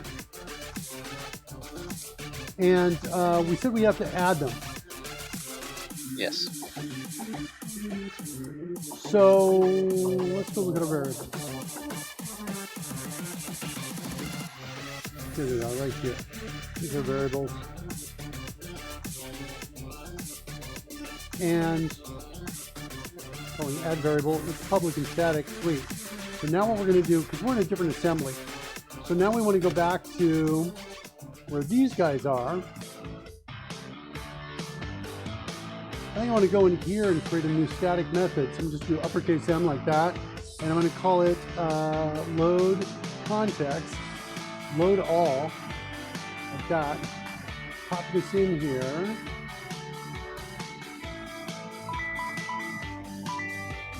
Make it public. Add reflection. And then we're going to call expressions dot add variable. And you know what I'm going to do? I'm just going to call this from a static constructor. like that. And there we go. That's going to load them all up. Okay. It's pretty cool, right? Oh, it is. C# is cool stuff. Okay, and now let's go back to text completion engine. So load shortcuts is here. This is where we're going to add that context. This context, I think we could actually, this could all work. We haven't implemented, so here's the deal. We have not implemented the logic for these two context pieces. We've only added the architecture. But our expression evaluator should be able to handle this, right? And the reflective loading should be able to load it up. Selection embedding, this has not been implemented either. Execute got a breakpoint there. And selection trim, hopefully got a breakpoint in that as well. Got a breakpoint there. So we got lots of edit and continue work ahead of us. Let's run. See what happens. Isn't this amazing, kind of interesting, Roy, where we start? Oh, it is. I say, here's what I'm gonna do. Yep. And in fairness, you do start out doing that. A little bit. And then we because I said I was going to do something. I had other things on my list. I said I was going to create. I was going to code completion for enum arguments. That was what I pitched. I said I was going to do this. We did this one right here yesterday. We did a pretty good job on this yesterday and the day before. So we'll take that and move it down to our completed section down at the bottom, right down there. And look at what we did today. Totally surprised. Surprise. We created a extensible context-based shortcut command system in what, about an hour and a half is what we've done. We're looks like we may almost be, you know, and I think a lot of people are like, Mark, you're getting pretty excited. You haven't even written any code really yet that does the work. And you're right, I haven't done that. But could you tell when I said let's run that I had a sense it was all going to compile? Right? Mm-hmm. We were, I have really no indication that we had, you know, with the exception of what Roy had mentioned before when he said, Mark, you know, you really haven't, you're not checking to see if the key is actually being pressed, right? I'm like, oh yeah, we should do that. But with the exception of missing that, I feel like we have, oops, I don't want to break on it. All right, we've done a pretty good job. All right, so now I want to select all this and I want to hit slash key, and hopefully we got a breakpoint that we're going to stop at. All right, cool, key down. I like that. Yep. Let's go in here and see what we got in the shortcut bindings. We got 2. Let's see what's the key. It's OEM2. What? Because that makes a lot of sense. OEM2 says, I had this bunch of spare constants that I didn't know what to do with. And so we thought we'd add them to the spec. OMG. It should be OMG2. Yeah, let's... Is that really what? Hold on, I want to get out of here. I just got to make sure. I'm like a little bit like stunned by this. Let me set the next statement. I don't want to get into anything just yet. I want to come back out here. I'm going to hit it one more time. It's right underneath the question mark. Here I go. Is that really OEM2? Does it differ if you use the one on the numeric keypad? Yeah, I bet it is. I bet it does. Let's come down here again. We're going to get out of here. Set next statement, run. Text entering. Oh, okay. Let's all subsequent changes. I should have jumped to e-handled and gotten out of there, I guess. No? Run. Okay. Oh, jeez. Oh, I see what's happening. No. Let me clear this. You're undoing in the IDE, in Visual Studio, instead of where you intended to, right. Which was in our switching IDE. Over. Okay, so I had to stop the breakpoint so I get the undo to take. Okay. Well, that's clever. Yeah, so I'm going to hit the forward slash. You need to put the breakpoint back. Bad idea. Let's do that. And forward slash here. Now I bet we get to a divide here. There it is. There's your divide. Okay.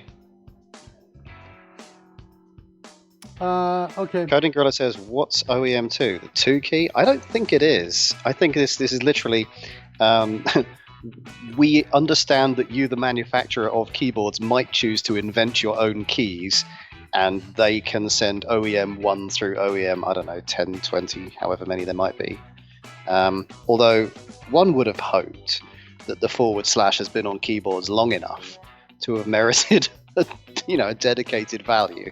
It's not like it came along last year. So watch what I'm going to do here. This is the power of coding on this. If the key is equal to key.oem2, the key is equal to divide. Sweet. It's not bad. Whoops, with 1 equals. Malleable universes for the win. That's what I'm talking about. All right, so we're going to run that. And now let's see where we get to next. Is available on the shortcut binding. What's our command here? It's selection embedding. So we're going to check to see our context. We're doing a context check next. This is multi-selection is true and not selection is commented. So now we're running. Uh-oh. It's an unknown expression. Okay. So let's figure that out. Why didn't we add the variable? Let's break and see why we're not adding the variable in there to it. Let's go see here. This should have solved that problem. Pretty sure. Let's set breakpoints here and here. Let's run again. See what's going on. So I just did a quick search, and there are OEM keys 1 through 8 and various other non-numeric functions, for which the definition is varies by keyboard. Ooh. Okay, so what I'm building is going to work on a US keyboard. That's what it sounds like. Okay, so initialize player data. Now remember, as soon as that base context is referenced, we should get that breakpoint.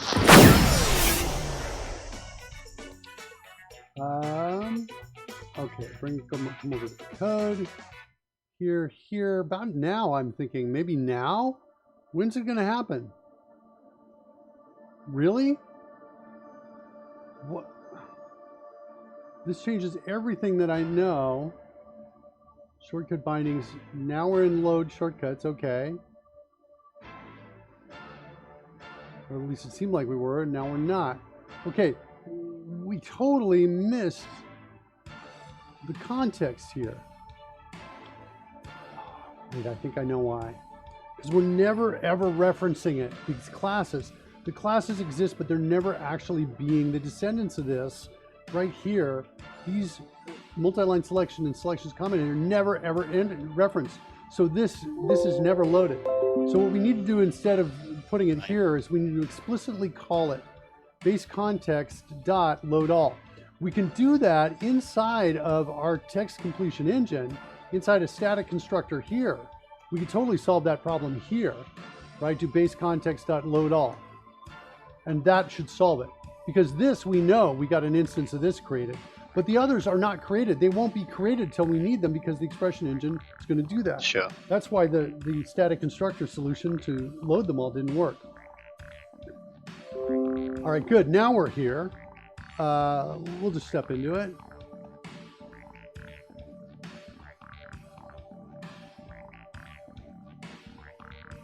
Let's just go forward until we get to one of two spots here.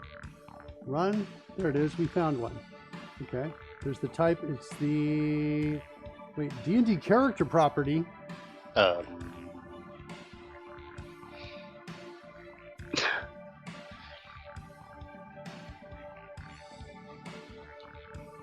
This should be the active assembly.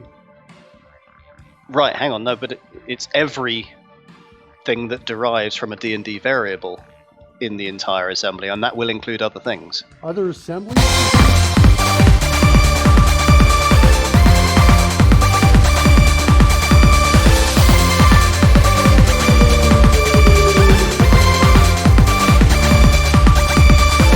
Welcome to the Code Rush Show. This is where we dance. That was triggered by Surly Dev, who's asking why I'm here so late. He's got a good point. I think I probably should be disappearing at this point. All right, buddy. And that is worthy of a party, I guess. We'll see ya. All right, bud. Hey, you gotta be close. Gotta be close here. Thanks a lot, Shirley. Oh, no more parties. Yes, that's right. There's a limit on how many parties per period of time. There you go. Yeah. All right, bud. I will catch you Tuesday. All right. We'll Because see you next this Tuesday. is the Thursday. Yeah. Yeah. Okay. All Have a good one. All right, buddy. Talk to you later. Bye. Thanks, Roy. Roy is... He's awesome. He's awesome. Yeah. So Roy's with us. Let's change the music a little bit here. Get some party music going here.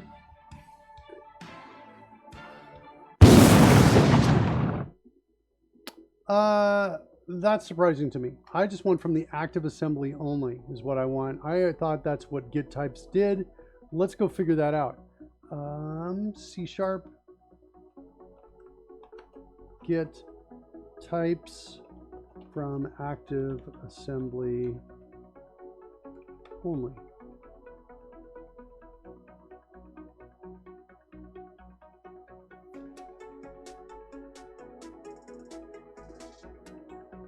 Looks like I thought I was going to get lucky on that. Oops. Only from the active assembly. Is that going to help me? There.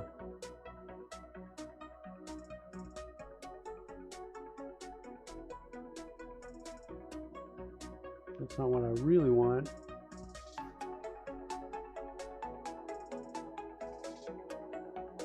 It says here, get types only gets the types that are defined in the assembly. That's what I thought it did.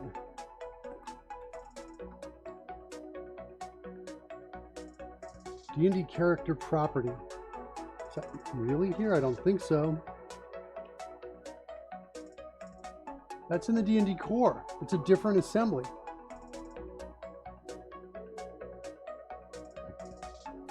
Yeah, it's supposed to be techno. Certainly does.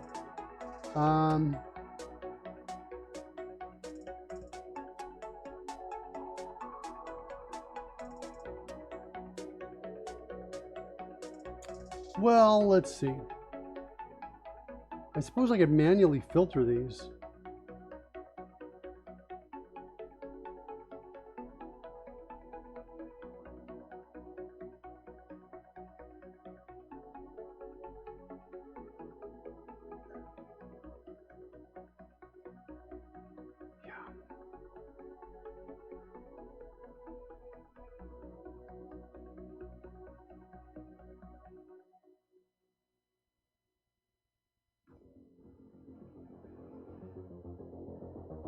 Can I get out there? Can I say...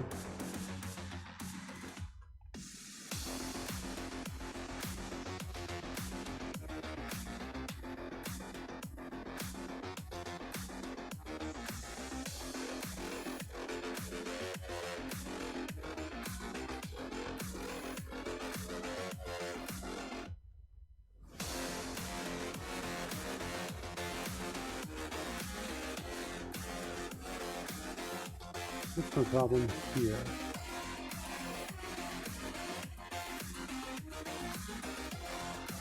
The assembly name, that name like that.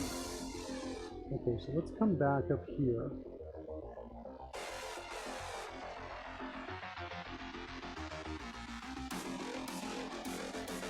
Let's evaluate the value. Right down. Oh yeah, you have to show me before. I reported this. Yeah, it looks like DB is not working here. Oh wow, look at that. Hitting escape and it got it to work.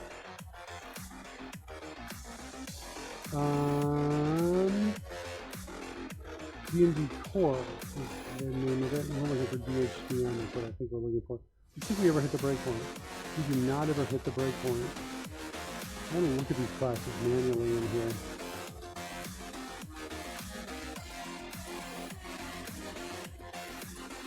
Keep this line of code, start looking at the data. We have 414 types.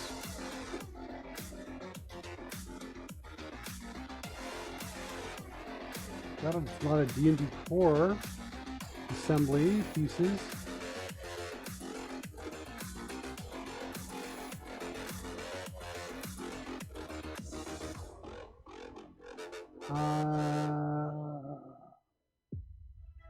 Oh, I see the problem. Sorry, my bad, guys. My bad. It's here. I've had this problem before. That's my problem. All right. Okay, apologies for that. All right, let's come back in here one more time. Run. There we go. Now we got one, and it is base context. Okay, cool. But I want it to be not an abstract class either.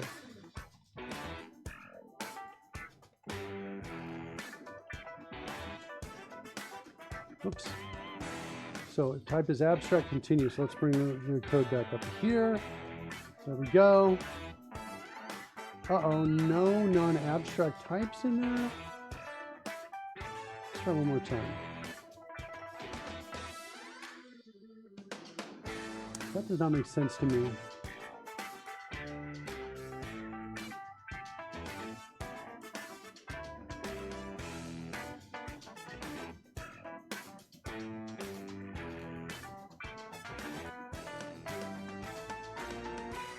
Let's come back up one more time.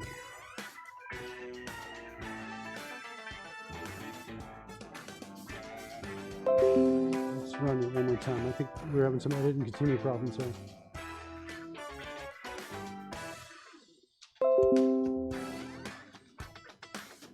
Clear this. All right.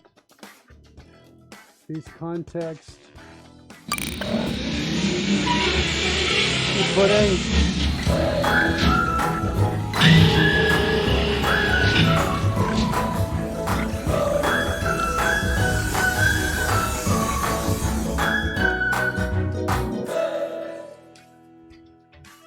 Interesting. It only finds.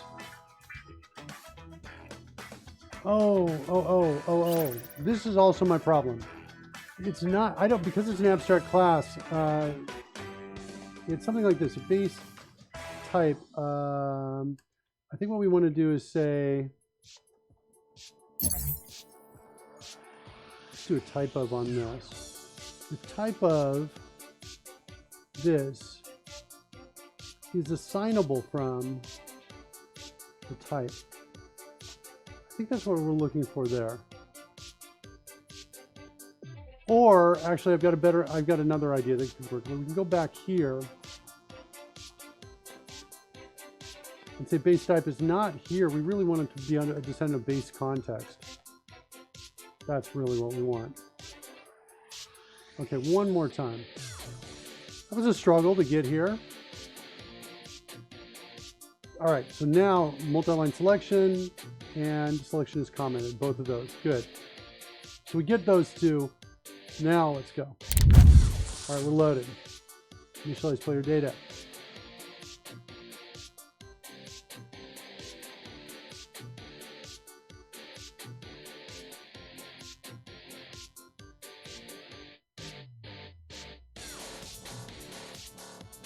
All right, /.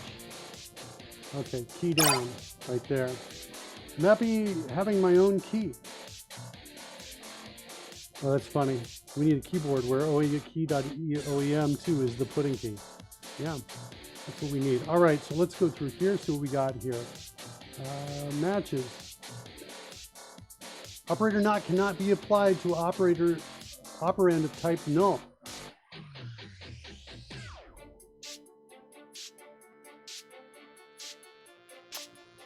That's surprising. Selection is commented, seemed to be executed, but we've got breakpoints there and we didn't get them. Hit.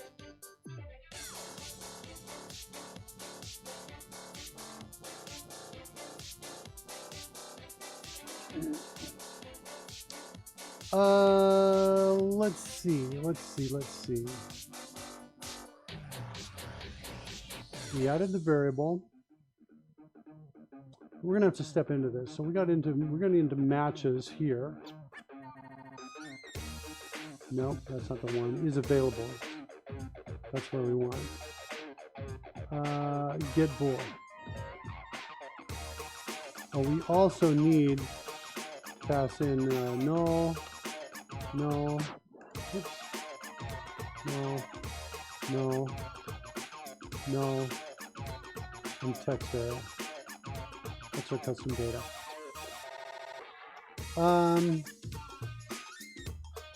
Yeah, we need to set a breakpoint here. We need to go into this and figure out what's going on here. Okay. Context is that.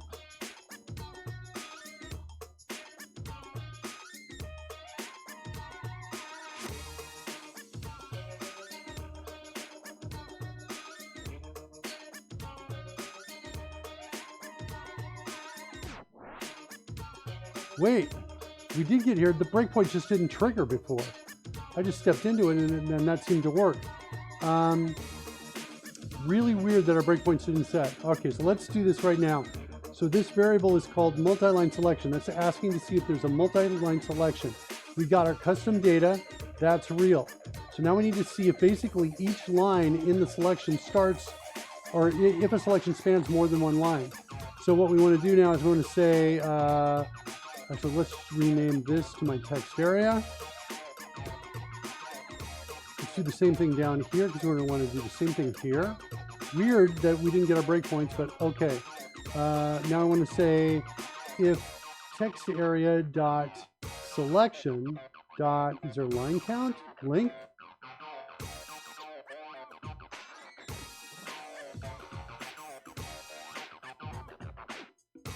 There's an end position. Is what it looks like. Let's do this. Let's declare a variable local for that. And let's duplicate that. And we're going to call this start position. Like that. This is going to be selection. And now I want to get the line number from each of those two. We're looking for something that spans more than one line.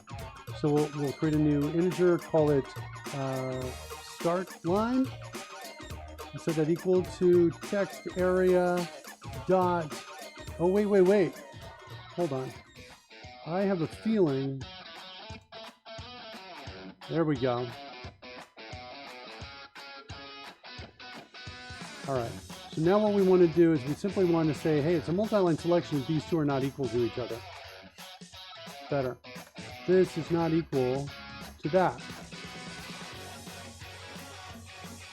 Okay, so that's what we're going to do. Good, let's run it. What's my problem? What's my using directive? How did I add that? Oh, you know what? I did. Oh, you know what? Wait. Shoot. All right, I killed it. I don't need it. I could have just deleted it. We'll run again.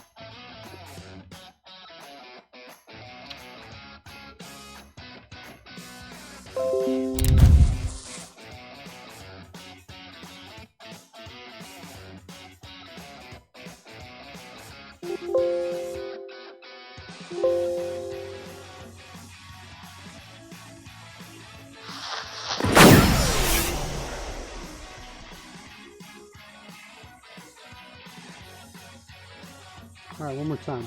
Select, / use my key down.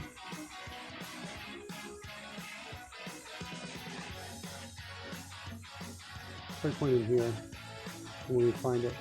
All right, there's my context check right there. I'm gonna run it, should get my breakpoint. There we go, that's the one I wanted. And it says it's true, multi-line selection. Sweet. Now, the next question is the selection commented? So we kind of need to work in the same kind of space that we have up above here. We need to get these, at least know, we need to look at each line and make sure that each line starts with a comment is what we're looking to do here. So let's come in here, we're going to declare this. That's my end line. And declare this. That's my start line.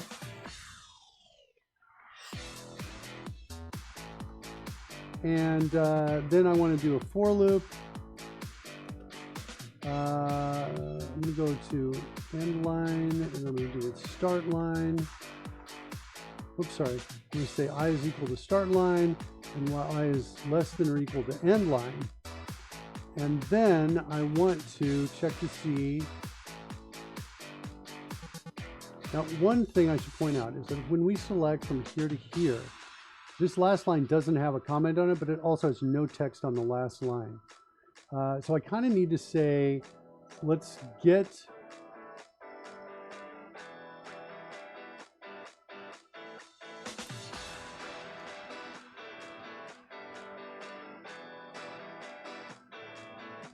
No, I've got extension methods on these. Text area dot document dot get can I show only extension methods? I can. Thanks, Coders. All right, so I want to do get line left of and pass in the end position like this. And I want to declare that. What's wrong? What I'm calling it. End position dot offset. That's right. Whoa. End position. What's location? Is that an int? Nope. Dot. Do I need an offset here? No, come on. Where's my offset?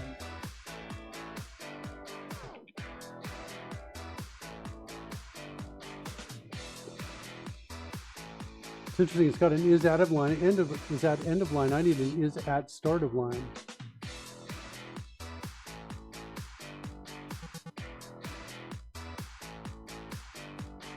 Okay, well, I can do this. Not my favorite.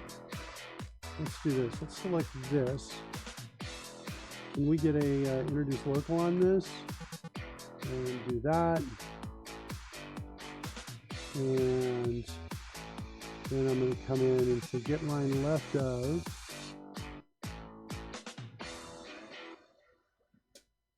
text area dot get offset. Is there get offset?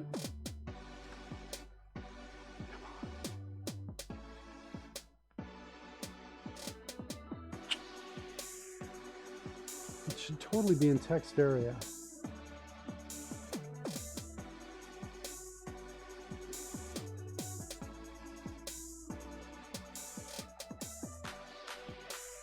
I need to convert a line and a column to an offset. I forget how to do that. I almost think the main control will have it, but it should be in area. It should not be in document. Really? Is it going to be in document? Really? Wow.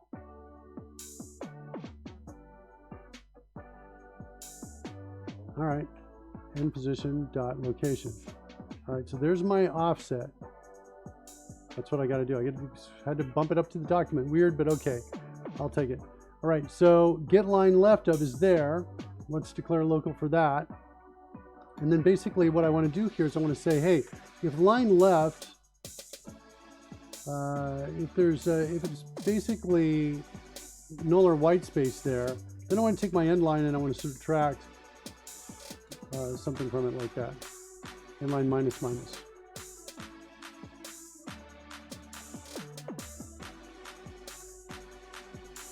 There we go. Okay, so if it's an empty end line, if I've done this kind of selection, I don't care about whether this one's commented or not. Then I want to go for each one of these. And I want to say, is there a get line? Does the document have a get line? Get line by number. Like that. Sweet. Pass in I. Then here's my local, this is my line. And then I want to say if, should I not worry about empty lines anyway? Yeah, I don't think so. So I'm going to say if line dot starts with line dot, what is line? What's a document line? Okay. Line dot, the text property on here.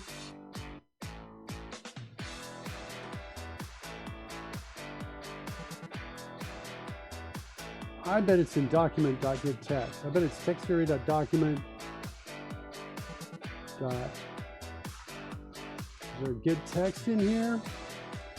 Looks like there is. Can it pass in a line?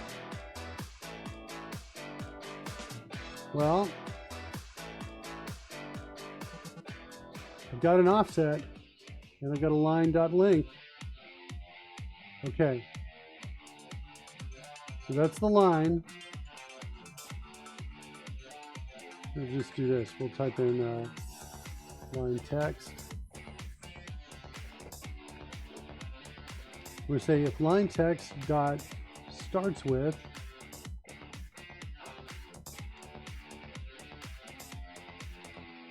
two forward slashes.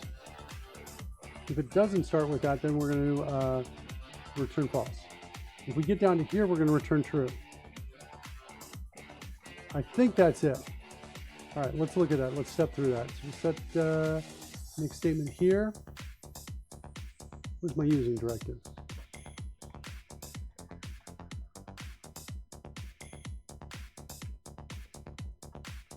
Okay, so we'll set the next statement up here. Start line is 7, end line is what? Okay, so end line is less than. That's awesome though, because it allows me to have selections going in different directions. So what I want to do is I want to say, hey, if end line is less than start line, then I want to just simply reverse them. So we'll need a temp. Temp line is equal to end line. End line is equal to start line. And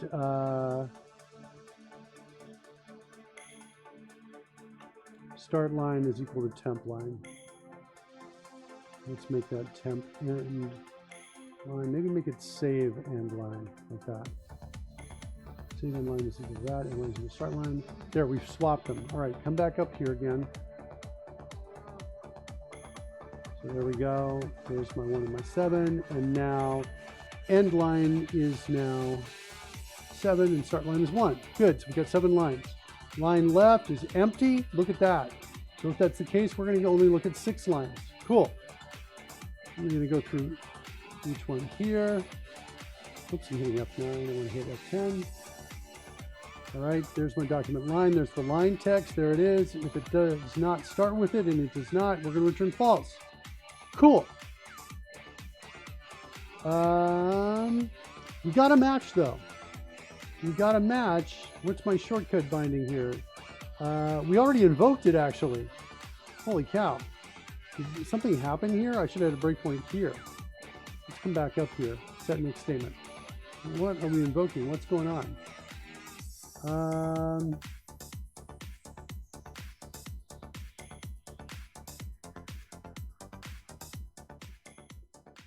My invoke needs to come into the command, and it's got to call execute. It's got to pass in text area, which guess what we didn't pass in here to invoke. We need to do that.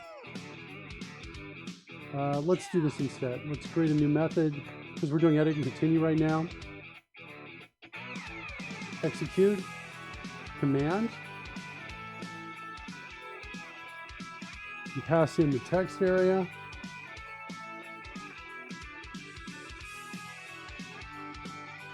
And down here, we're going to do that. Okay, we'll get out of this. We don't need invoke anymore. And instead, we're going to call execute command. And we're going to pass in the text area. How am I getting? That's not what I want. I need to get the, there it is, it's right in here. I need the text area, that's what I need to get. All right, so back up over here, step inside.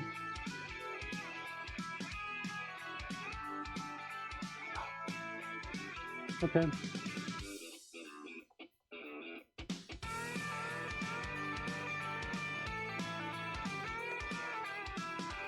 Not gonna let me do it there. Okay. All right, hold on. Come on, edit and continue. Invoke command. One more time. We're not giving up. I'm gonna come down here, change it to invoke command. All right, we'll delete the other two. Set next statement. Step inside. There we go. Now we've got it. Now we've got it. We got no override of execute. Oh, sorry, we're here. Duh. Okay. This is my selection embedding command. There's my text area.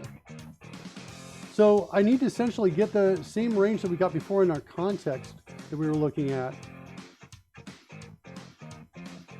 Multi-line selection.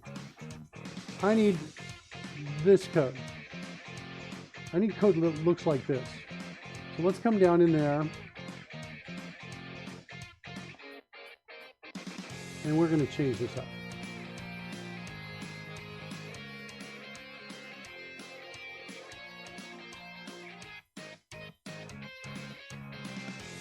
We want to actually simplify this since we have the same code in 2 places. We're going to create an extension method, I think, on document. So now we're going to go through each line. And we are going to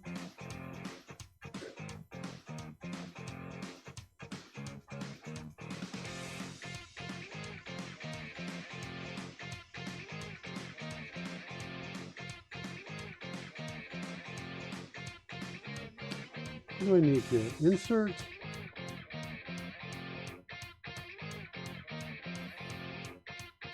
That's what text is. Inserts text at the specified location. So what I want to do is find the beginning of line of each line here. Here's the offset. That's what I need.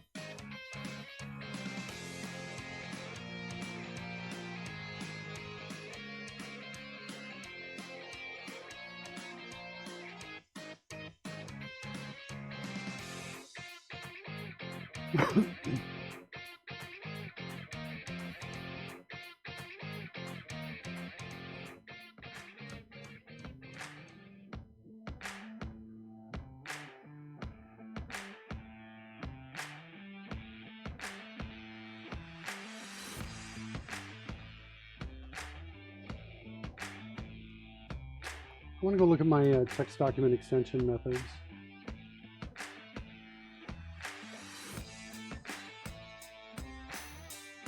Yeah, I want to take this code that I just kind of essentially copied from one location, put it in another spot, this code, and I want to put it in here as a function, as a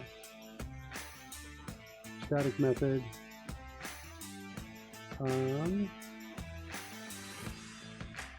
Called get selection line start and end.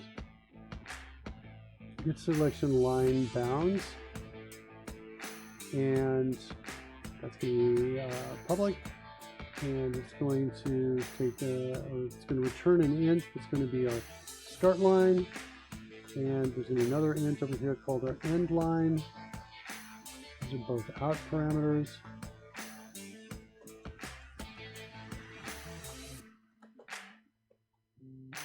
And it's going to take a this text area. Good. All right, so there's the text area it's bringing in, and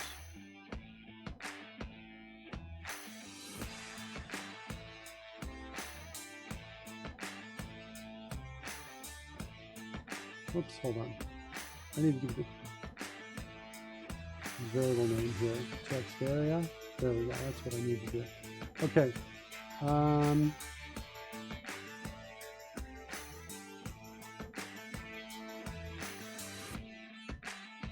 Here's my swap. And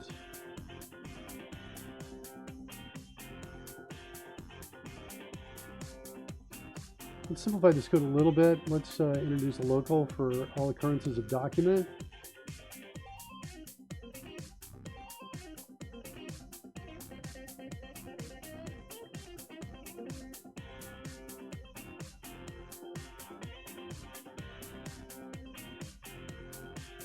Okay, that's cool.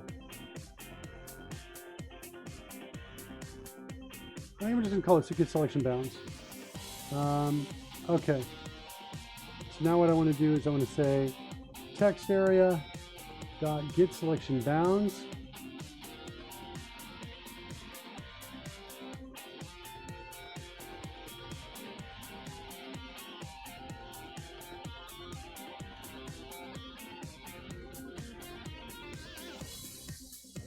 Can I do that? Yeah, I can declare them just like that. All right, cool. Good. Good.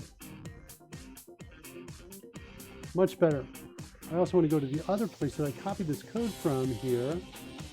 Same thing here. And do that. Better. Okay, and that I think is going to insert. Now at the very end of all that, I want to select the whole piece again. Is what I want to do.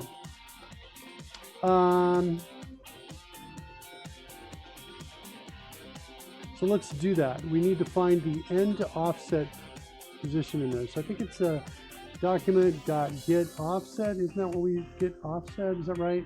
There it is, get offset. And it's going to take a location or a line in the column. We know the end line right there. But the column, we don't know that yet. So we need to actually come in and grab the line, I think. Text area. Document.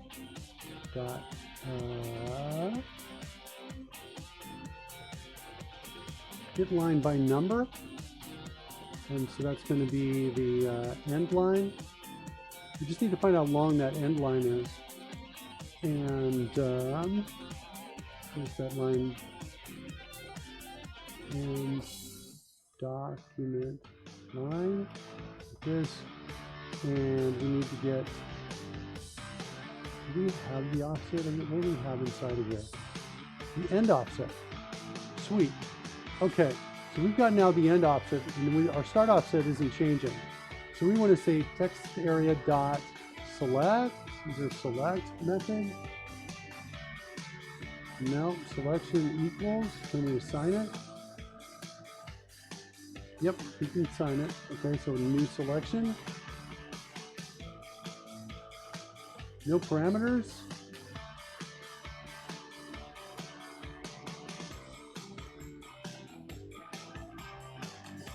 Well, something's wrong here.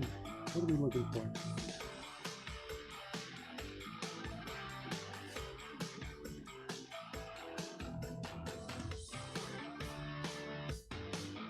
Look at that, there's an is multi-line.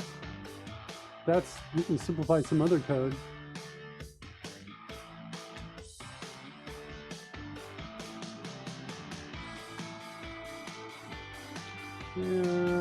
This is abstract. It's got some abstract pieces in here. I'm not liking that. You can't really do.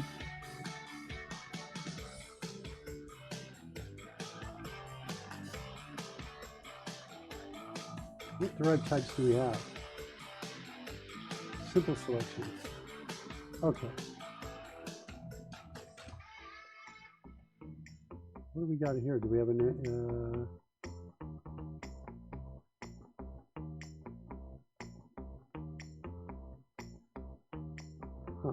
okay. Do I have a constructor?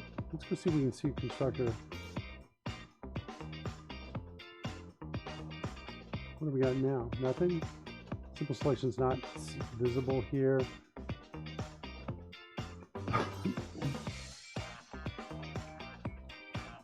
Trying really hard to get a.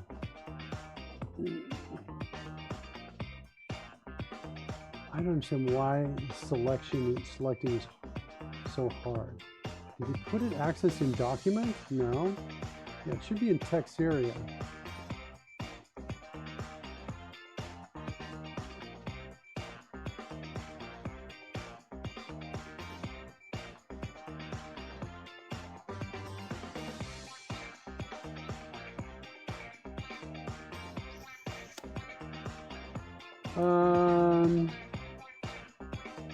Do we have an anchor in here? No anchor, so you've got a caret.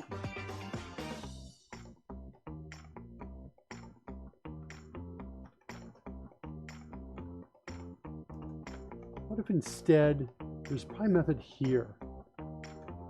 Here we go.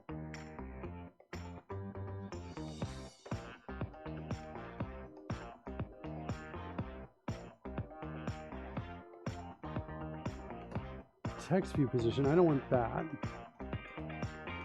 I think I'm just gonna set end position.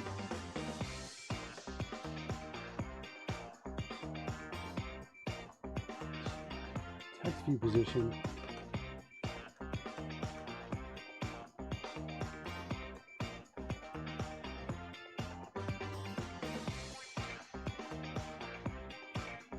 Text location, line, and column. Okay. All right, we're getting there. I think there's got to be an easier way to do it. I'm going to actually make it. I'm going to create an extension method that does this. So this needs the end position is a line and column. You do it from a document line. Document line dot location. I thought we had location there. All right.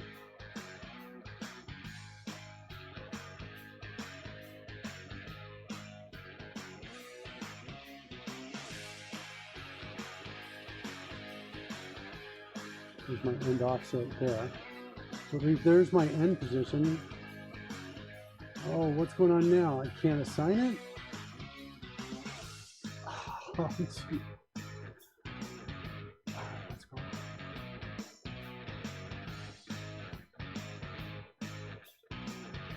I can set link. No, what can I set in here?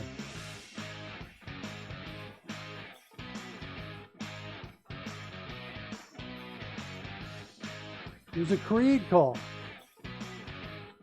Okay, that I can work with. All right, so let's try again.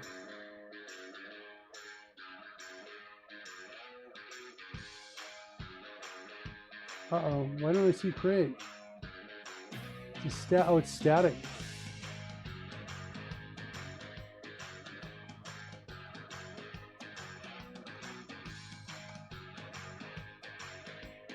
All right, now we need 2 parameters here, right? Text area, 3 parameters. Text area, start offset, which is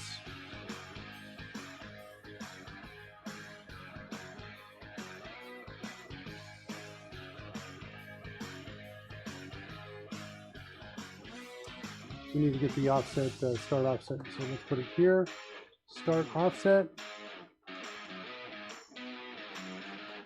Set that equal to text area dot, I think it's document dot get offset at start line and a 0.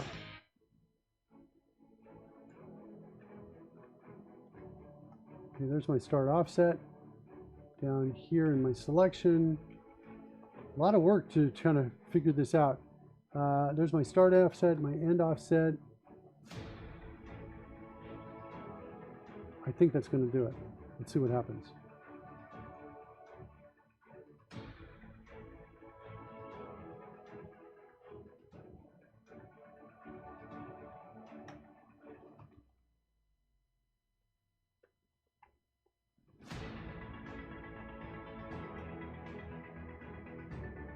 Okay, starting at 0, that makes sense. I started from the beginning of the line, beginning of the code fragment in there.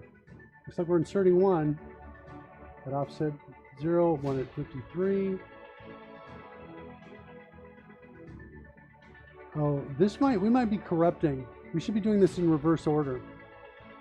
Because as we are inserting where the offsets are changing for each line, and I'm not sure if this is maintained or not. It might work, but if it doesn't, reversing the order in which we add these should do it.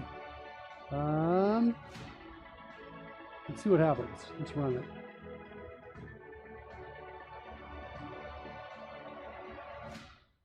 So we just did the invoke command. Handled as true. All right, reconnect Twitch. Everything but the last one. Let's do it again. Let's undo it. Can I undo it? Oh, I don't like that. Undo a bunch of times. Let's do one more time. I'm selecting them all, hitting slash. I'm going to clear this breakpoint. Run it. Everything but this last one's not getting. We're not getting the last one.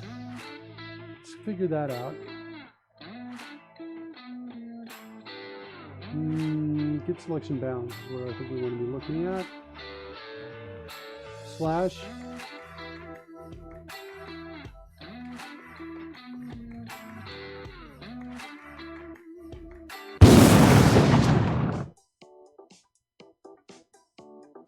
Sorry, I want to go back up here again. Just go inside here, get selection bounds.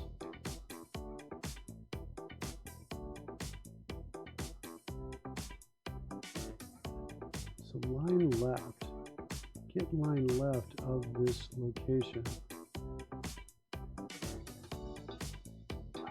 I don't want get line left of that. I want get line at location.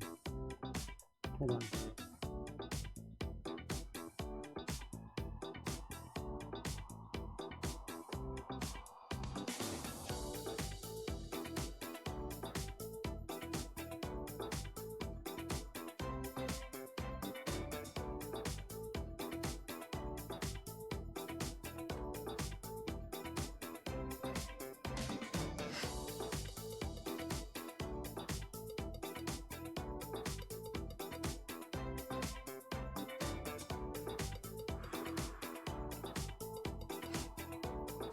Well,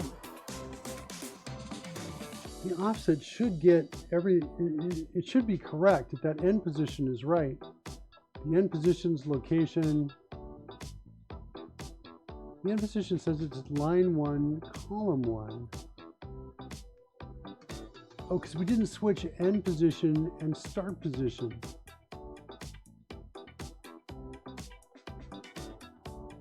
That's what's happening, is because my selection is going from one direction to the other.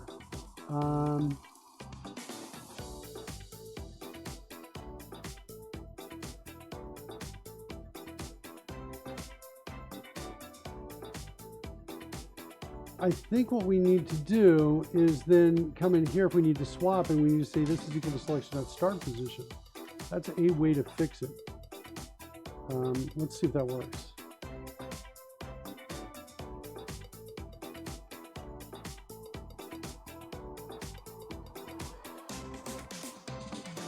There we go. Now is it going to get it? Now it gets the whole thing. Good. So we've got forward direction. And everything was inserted, which means that's good for us. The undo, though, is still doing it one at a time. We need to fix the undo. So we need to figure out how to stop before we do a multi kind of deal change to the editor.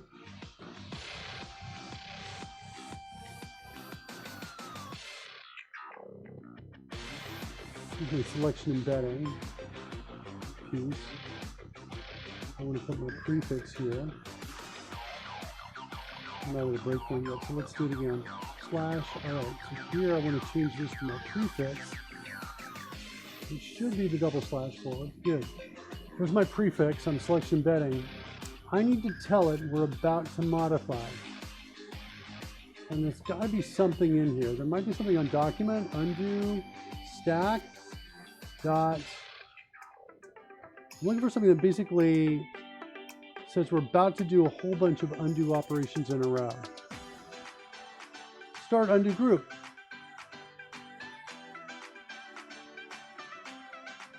Starts grouping changes, maintains the counters so that nested calls are possible.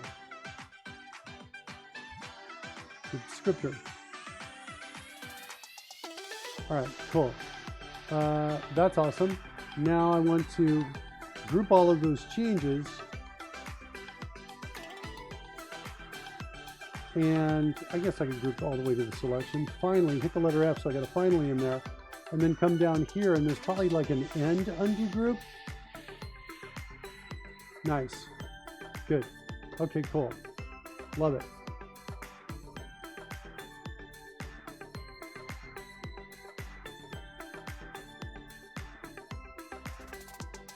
I'm just looking at this thing, and do I want this a little more easily accessible? Do I want to just call document.begin undo and end undo? Well, let's run it and see what happens. Okay, undo, there we go. So now slash key, undo, slash key, undo. Whoops, I cut it. Slash key, undo. Let's take just a couple. There, slash key, undo, good. Now let's take just these three. Notice the carets at the beginning of add sound. I'm going to hit the slash key. I'm expecting only the ones above. Good. No selection though. I'm okay with it.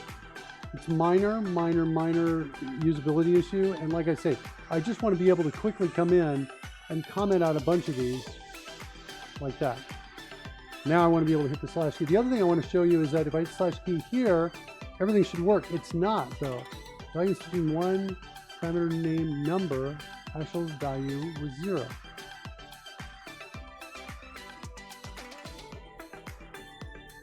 Parameter name number, actual value was 0. Where's that coming from?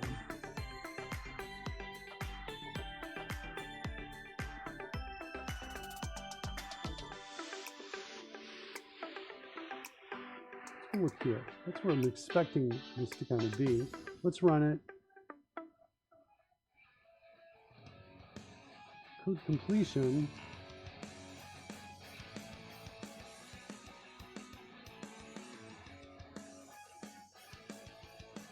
How did we get to here?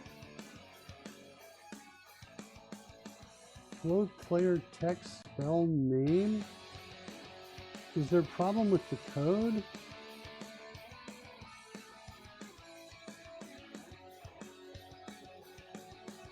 Call stack.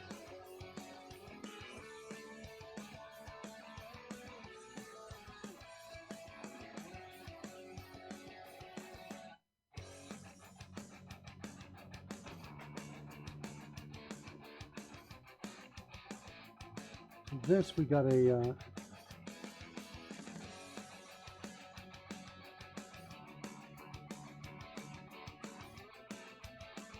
see if we can set the execution pointer down here, get out of here a second, come back up here. Why did this return true?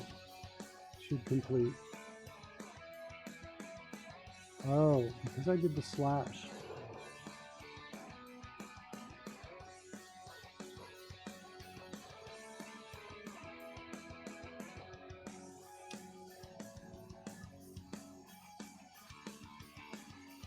Okay. All right, let's go step into it again.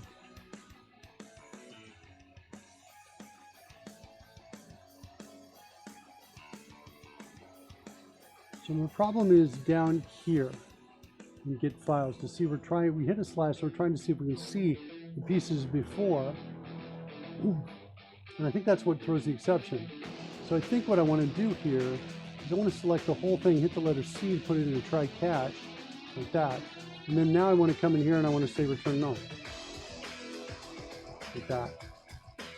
I'm just going to run it to do that. It's a little, you know, it's a little, do that, run it. Okay, so now, that breakpoint, run it. What's happening with that one? Where are you?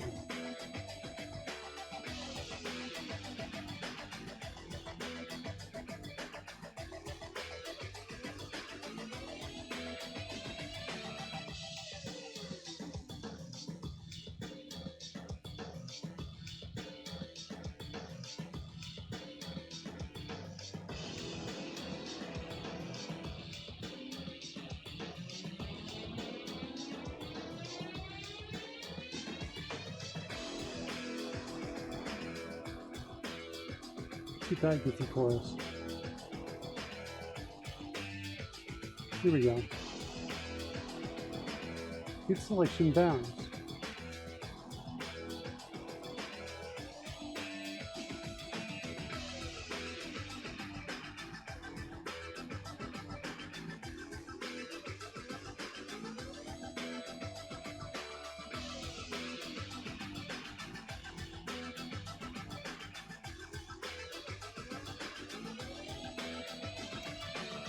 Okay, so it looks like we need to check to see, hey, if line is 0 and column is 0, then line left is going to be equal to null. Let's come down here. We'll say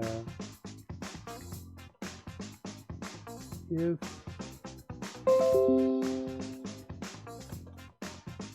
station dot line is not equal to 0 or offset colon is not equal to 0. Then we're going to do this. Line left is equal to that. Okay, let's run it. See if that solves that problem. So basically what I'm looking at now is making sure that the slash key still works when I'm doing other things. So I want it only to have one impact when I have a multi-line selection. I want it to comment out all the code. And if I don't have that,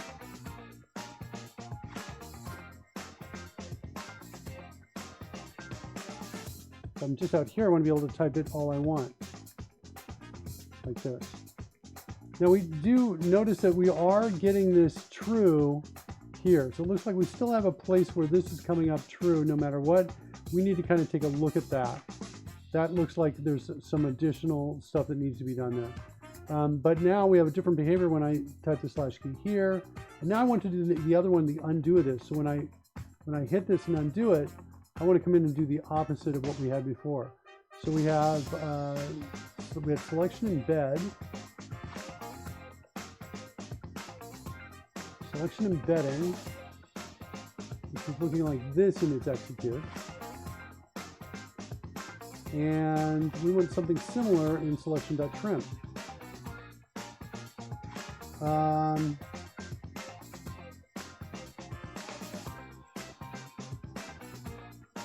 we're going to get the bounds.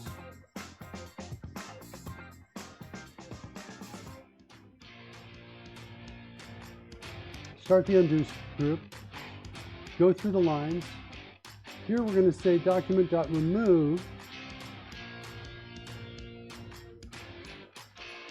the offset and the link. And I think we have to check to see if the document line actually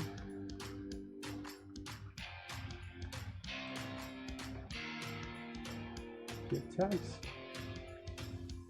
Segment, offset in the link. So we'll say line dot offset, comma line dot link. Nice.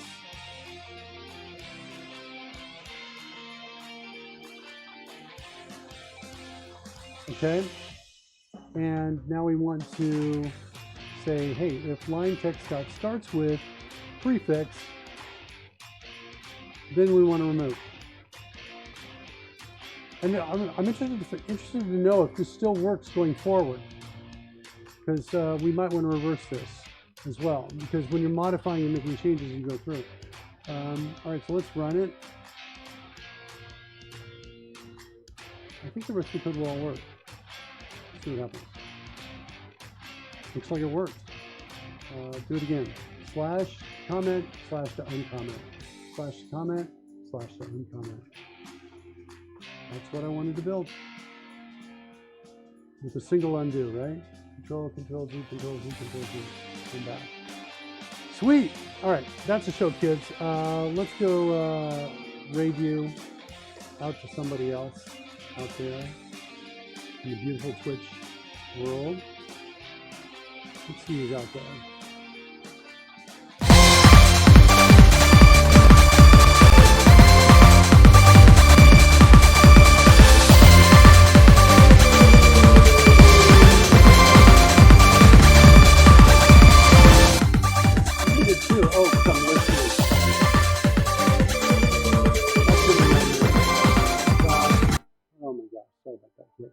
All right.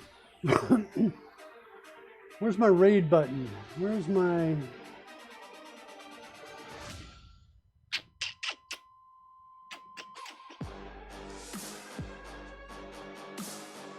Clear dashboard. That's what I want to do. Get this out of here. I'm on the Creator dashboard. Wait, what's going on? Why don't I see the things I normally see? Is that really it? No, there we go. Okay.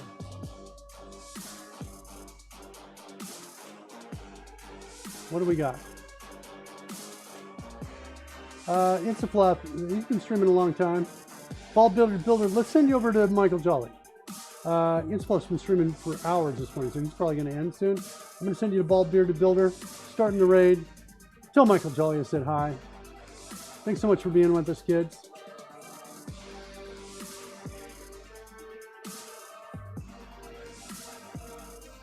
See you tomorrow.